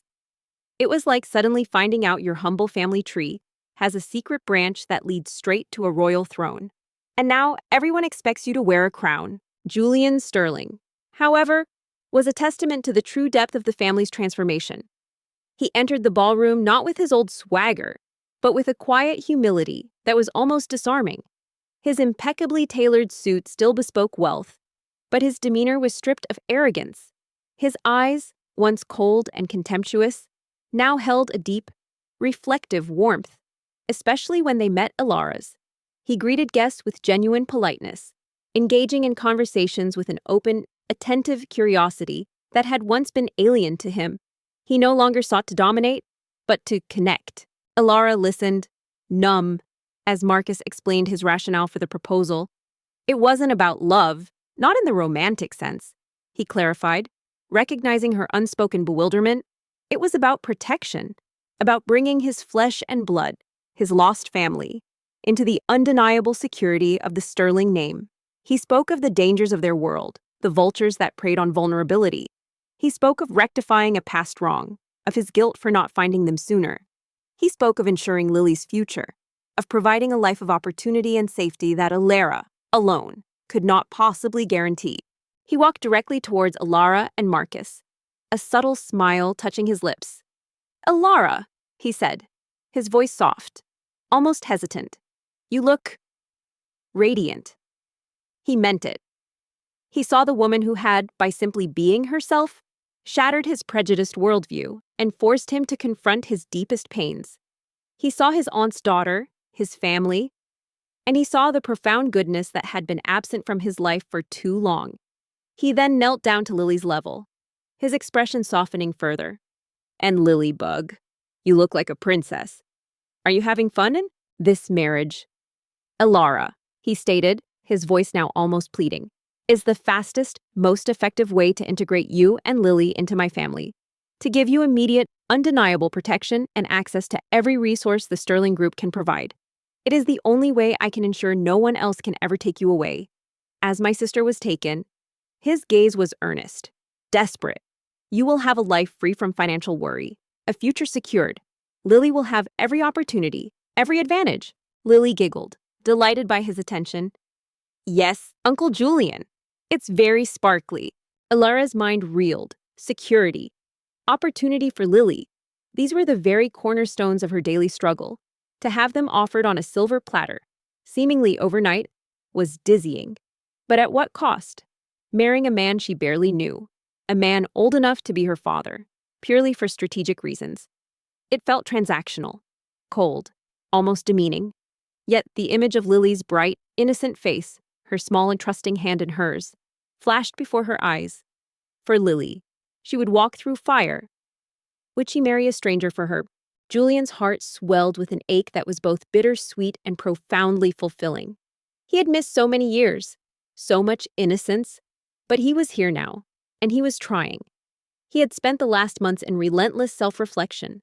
Working with a therapist, Marcus had discreetly arranged, delving into the core of his misogyny, unraveling the traumatic threads of his mother's illness and departure. He had begun reading Lillian's journals, not with anger, but with a dawning empathy, understanding her pain, her struggles, and her desperate, misguided attempts to find freedom. He grieved for the mother he never knew, and he mourned the boy he had been, trapped by bitterness. But, Julian, Alara whispered again, her voice still raw with disbelief, he hates me. He hates women. He will never accept this. He will make our lives a living hell. His journey towards genuine empathy was ongoing. He had started volunteering at a local community center, working with at-risk youth, a world far removed from his gilded existence. He was learning to listen, to connect, to see others not as categories, but as individuals with their own struggles and strengths. He was learning to humble himself, to serve, to truly understand what it meant to contribute beyond the pursuit of power and profit. It was a painful, often awkward, but deeply rewarding process. He was like an athlete who, after years of perfecting one sport, decided to try a completely different one, requiring an entirely new set of muscles and a fundamentally different mindset. Marcus's jaw tightened. Julian's issues are deeply personal. Alara, a result of a painful past that he has allowed to fester. He sees you, like all women, through the distorted lens of his mother's betrayal. This marriage, while it will certainly incite his fury initially, is also, I believe, the only path to his eventual reckoning. He will be forced to confront his biases when faced with undeniable reality. And, he added, a glint in his eye, he will have to accept you because you will be my wife, the matriarch of the Sterling family. A common historical fact often overlooked in the lives of the privileged is that the most profound personal growth often stems from encounters with starkly different realities, forcing individuals to shed their insular perspectives and confront uncomfortable truths about themselves and their society. Julian, by stepping outside his gilded cage and genuinely engaging with Alara, and with the world beyond his elite bubble, was undergoing such a transformation. He was learning that true strength lay not in domination, but in understanding, compassion, and the willingness to learn. Matriarch? The word hung in the air, heavy with unspoken expectations, with a weight of responsibility Alara had never contemplated. She, who struggled to pay her electricity bill, now expected to preside over an empire. It was ludicrous. But the genuine warmth in Marcus Sterling's eyes, the profound regret, and the undeniable logic of his argument for Lily's sake, slowly began to wear down her resistance. As the evening progressed, the air buzzed with suppressed excitement. Marcus Sterling was about to make a special announcement. The crowd hushed as he stepped onto a small stage, taking the microphone. An obscure detail about the personal history of Marcus Sterling that Alara vaguely recalled from hushed rumors was the sudden, scandalous disappearance of his first wife, Lillian Sterling, Julian's mother, decades ago, a shadow that still hung over the family's public image. This unexplained departure had fueled much speculation and had, inadvertently, contributed to Julian's deeply ingrained trust issues and misogyny. Marcus's desperate need for control and security in his personal life, especially regarding family, was a direct consequence of that unresolved trauma. He wasn't just offering a marriage, he was trying to rebuild a family shattered by a past betrayal. And Ilara, unknowingly, was the key. Ladies and gentlemen, Marcus's voice boomed, filled with an uncharacteristic warmth. Thank you all for coming tonight. This past year has been one of unprecedented challenges for the Sterling Group, but it has also been a year of profound resilience, of innovation, and, for my family, a year of unexpected blessings. He paused, his gaze sweeping across the room, lingering on Ilara, then on Julian. Ilara took a deep breath, trying to process the magnitude of the revelation and the proposal. Her whole life had been about fierce independence, about carving out her own path, no matter how difficult. This was surrendering that independence, stepping into a world she didn't understand, for reasons that were both profoundly personal to Marcus and overwhelmingly practical for herself and Lily. I want to especially acknowledge the woman who, through her extraordinary talent, dedication, and unwavering integrity, played a pivotal role in navigating our recent crisis, my brilliant wife, Ilara Sterling. I need time to think, Ilara finally said, her voice barely audible. A ripple of applause, stronger and more genuine than Ilara had anticipated, swept through the room. She felt a blush creep up her neck, but her gaze was steady. Marcus was making her place undeniable. Marcus nodded, his expression understanding. Take all the time you need, Ilara, but know this: my offer is made with the purest intentions, to protect my family, to secure your future and Lily's. And it is made from a place of deep respect for the woman you have become, despite the hardships you've faced. He then reached across the table and, with a gentle, almost reverent gesture, placed a small, intricately carved silver locket in her palm.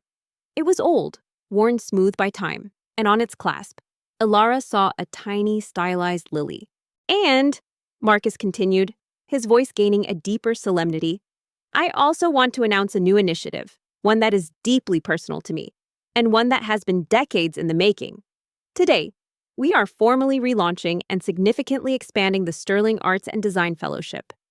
This scholarship, established many years ago in memory of my beloved sister, Ilara, will now bear her name in perpetuity, a testament to her passion and her enduring legacy. This belonged to my sister, Marcus explained, his voice thick with emotion. She wore it always.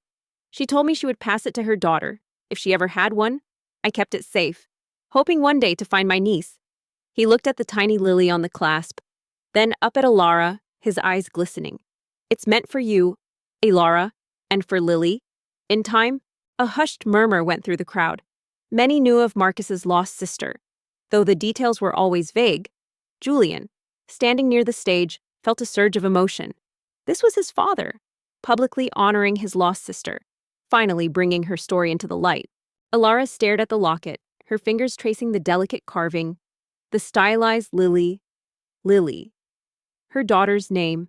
It was too much. The weight of generations, of lost family, of inexplicable connection, settled upon her. The tangible proof, the locket, solidified the wild, unbelievable truth Marcus had just laid bare.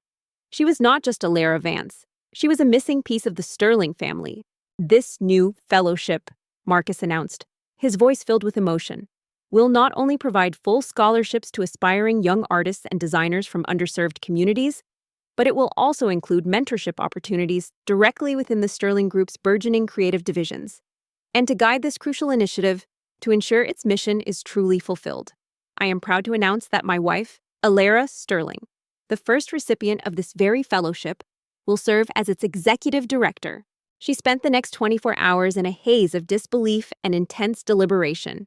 She looked at Lily, sleeping soundly in her small bed, so innocent, so unaware of the seismic shift hovering over their lives. Lily deserved more than the constant struggle, the cramped apartment, the worry. She deserved stability, opportunities, a future free from the gnawing fear of scarcity.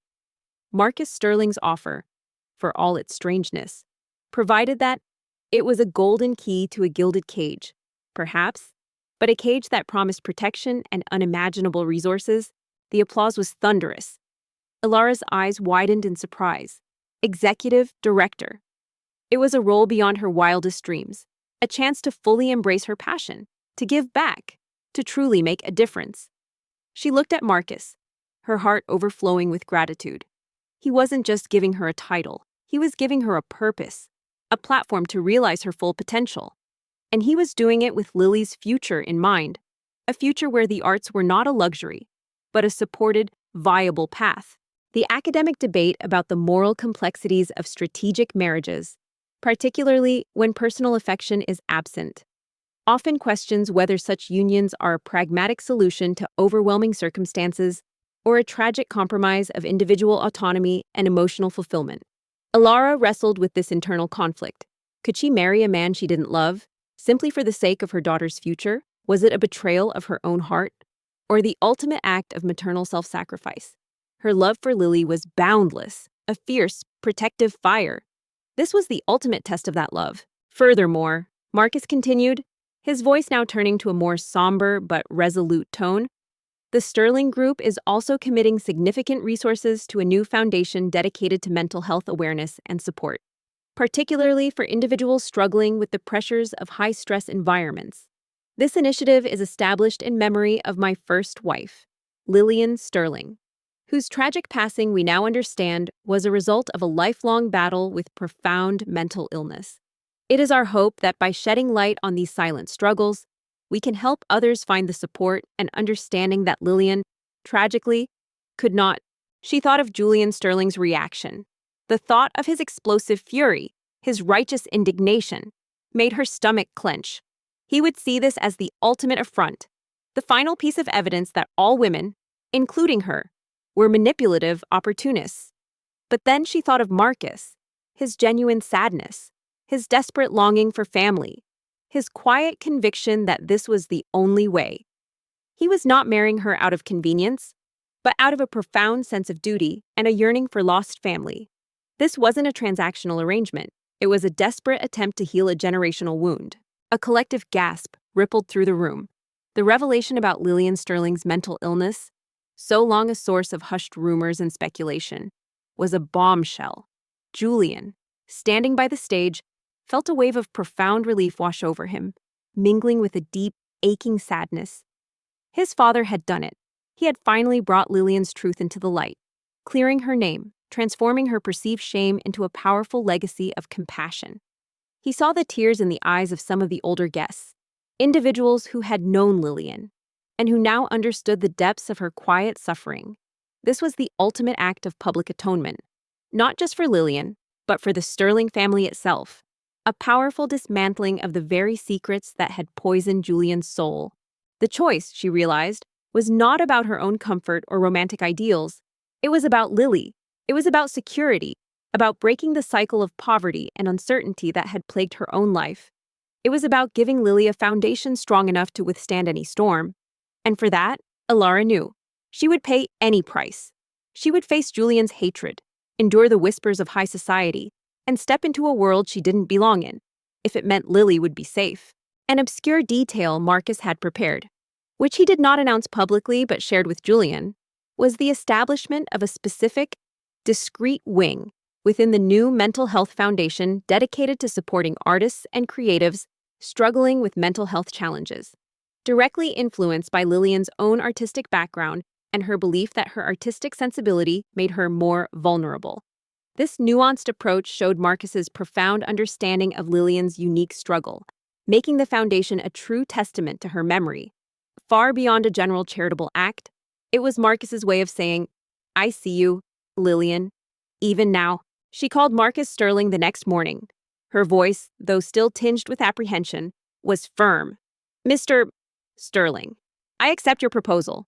Marcus concluded his speech with a powerful call to action for both initiatives, urging the city's elite to contribute to these vital causes. As he stepped down from the stage, the applause was not just for the CEO, but for the man, for his courage, and for his profound commitment to healing and legacy. Marcus's relief was palpable, even through the phone. Thank you, Alara. You won't regret this. I promise. I will do everything in my power to ensure your happiness. And Lily's. Later in the evening, as the gala was in full swing, Alara found herself cornered by Fiona Dubois. Fiona, still seething from Julian's public humiliation, approached Alara, her eyes glittering with renewed malice. She had heard the whispers about Lillian Sterling's mental illness, and she saw it as an opportunity to undermine Alara by association. The news hit the Sterling family, and the city's elite like a tidal wave. Marcus Sterling, the formidable and notoriously private CEO, was marrying an unknown freelance designer with a young child, and he was doing it with unprecedented speed. The announcement was made barely a week after Alara accepted. A whirlwind of legal documents, discreet preparations, and hushed rumors. "Well, well, Alara," Fiona purred, her voice dripping with false sympathy. "Such touching revelations tonight. A mad first wife, a disappeared aunt. It seems the Sterling family tree has some rather unstable roots. Wouldn't you agree? I do hope it's not hereditary." She cast a thinly veiled, derogatory glance at Lily, who was happily playing with a small toy nearby. Julian Sterling, as expected, reacted with a primal, incandescent fury that shook the very foundations of the Sterling mansion. He felt a betrayal so profound it clawed at his very being. He had watched his father's interest in Alara grow, but he had never imagined this. It was a slap in the face, a public humiliation. He saw it as the ultimate confirmation of his lifelong belief. Alara Vance was a conniving, manipulative gold digger who had ensnared his vulnerable father. She was just like his mother, he reasoned, perhaps even worse. He felt a burning, desperate need to expose her, to protect his father from this perceived threat. Alara's composure, usually unbreakable, threatened to shatter. The implication, the insult aimed at Lily, was a direct hit. Her hand instinctively tightened into a fist. The common historical fact, reiterated throughout the annals of powerful dynasties, is that the sudden strategic marriage of a patriarch, especially to an outsider or someone perceived as beneath their social station, frequently ignited fierce internal power struggles, family feuds, and public scandals, as existing heirs felt their position and inheritance threatened. Julian's reaction was a textbook example of this phenomenon. His entire worldview, his sense of security, and his future within the Sterling Empire felt under attack. Just then, Julian appeared, his presence radiating a quiet, dangerous authority. He had been observing Fiona's approach, anticipating her next move. He stepped between Alara and Fiona, his back to Alara, shielding her completely. He stormed into his father's study, his face contorted with rage, bypassing secretaries and security details with furious abandon. "What is the meaning of this?" "Father!" he roared, slamming the door shut behind him. "Marrying her. That freelancer. After everything I've told you about her kind. This is an insult to Mother's memory. An insult to this family." "Fiona!" Julian's voice was low, devoid of any past familiarity, cutting through the ambient noise with chilling precision. "I suggest you take your leave, immediately." Marcus Sterling, seated calmly behind his desk, looked up at his enraged son, his expression weary but firm. "Lower your voice. Julian, this is my decision, and it is final. Alara Vance will be my wife, and you will treat her with the respect she deserves." Fiona, taken aback by his icy tone and unwavering stance, scoffed. "Julian, darling, don't be so dramatic. I was just having a chat with Alara." "Respect," Julian scoffed, running a hand through his perfectly coiffed hair, a gesture of profound distress. "She's obviously tricked you, manipulated you. She's after your money. Father, can't you see?" Just like the others, his words were laced with bitter, familiar accusations. "You were slandering my family," Julian corrected, his voice hardening, "and threatening the peace of mind of my wife and my great-niece. This is no longer merely a social faux pas. Fiona, this is a deliberate act of malice, and I will not tolerate it." His eyes, usually expressive, were flat, emotionless, terrifyingly calm. "Consider all current and future business dealings between the Sterling Group and Dubois Enterprises terminated, effective immediately. And should any further malicious gossip or insinuation regarding my family come from your lips, I assure you, Fiona, the legal consequences will be swift and devastating. My father will see to it personally. Do I make myself absolutely clear?" Marcus leaned forward, his voice dropping to a low, dangerous tone. "You know nothing of Alara's character, Julian, and you know nothing of the true reasons behind this marriage. Your own prejudices blind you. He did not reveal the truth of Alara's identity. Not yet. This public confrontation was not the place. He needed time, and Julian needed a shocking jolt to his system before he could even begin to process such a monumental revelation. Fiona's face went white. The threat was not vague. It was precise, brutal, and utterly final. Her family's financial future, her own social standing, crumbled before her eyes. Julian Sterling, the man who once indulged her cruelties, was now her judge and executioner. He was not just defending Alara, he was destroying Fiona, not out of petty revenge, but out of a profound, protective rage for the family he was finally embracing. The common historical fact that often marks the downfall of schemers in powerful circles is that those who rely on manipulation and gossip ultimately fall victim to their own tactics when confronted by unwavering integrity and the unified force of their intended victims, particularly when those victims gain powerful, uncompromising allies. Fiona's reign of terror was over. "My prejudices!" Julian shrieked, his voice rising in disbelief. "I'm protecting you. She's a conniving opportunist, just like Lillian. You're falling for the same trap again." The mention of his mother, Lillian, raw and unfiltered, hung in the air, a poisoned arrow aimed at his father's deepest wound. Julian didn't wait for her reply. He simply turned, offering Alara a reassuring squeeze of her arm. Fiona, utterly defeated, slunk away, vanishing into the crowd, her humiliation complete. Marcus flinched, a flash of pain crossing his features. "Do not speak of your mother in this manner. Julian, you do not understand." Alara looked at Julian, her heart overflowing. His act was not just defensive, it was definitive. He had obliterated the last vestiges of the prejudice that had plagued him, using his immense power to protect, to heal, to atone.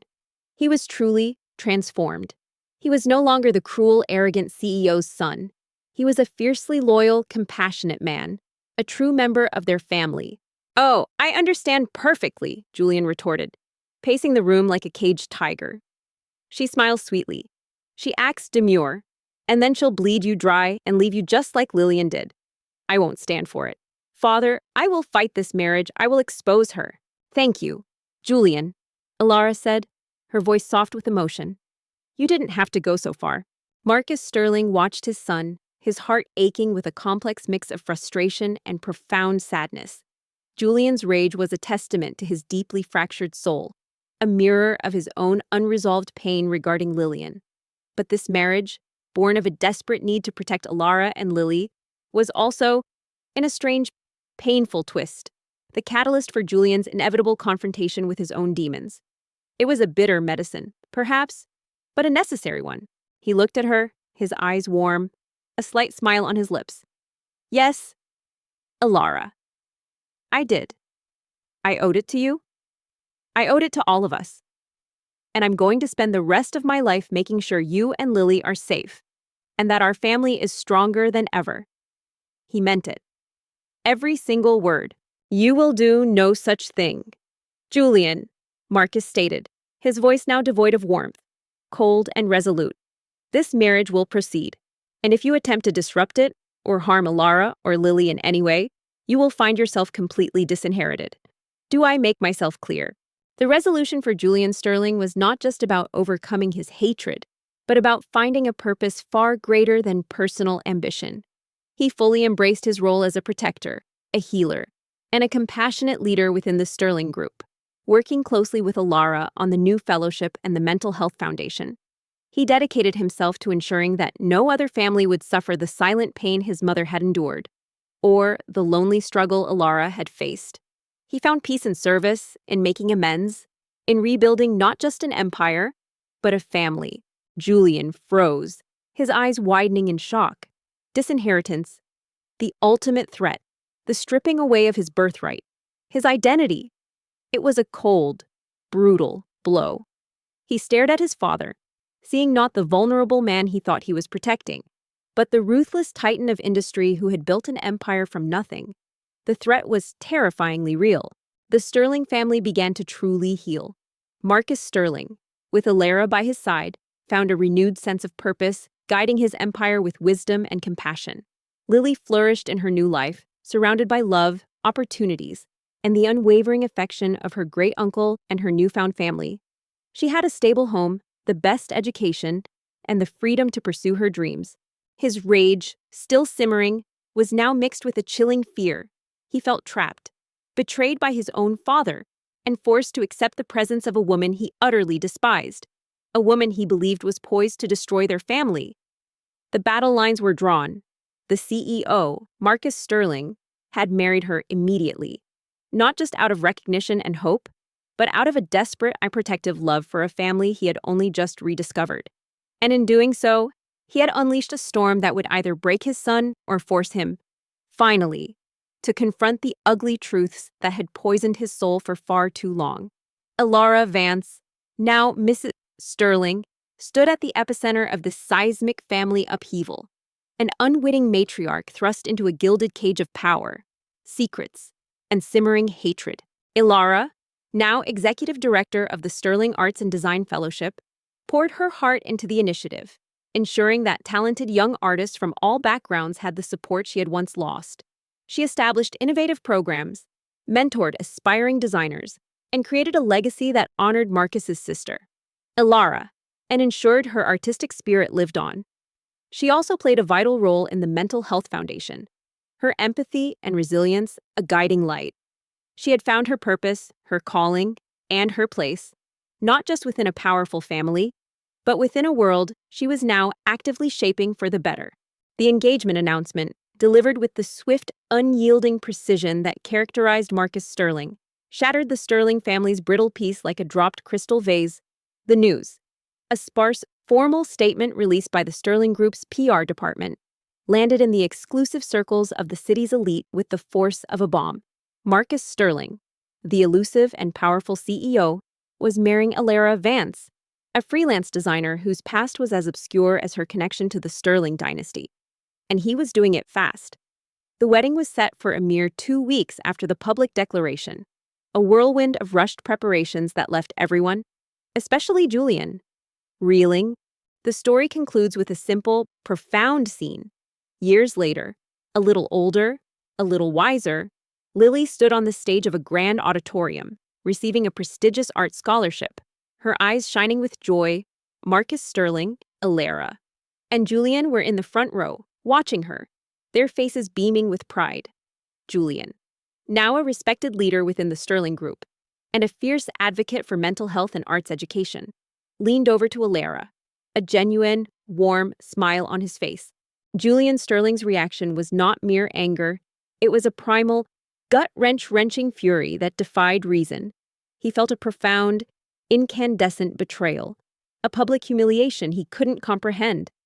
The fortress of his emotional control, meticulously built over decades, crumbled under the weight of this perceived affront.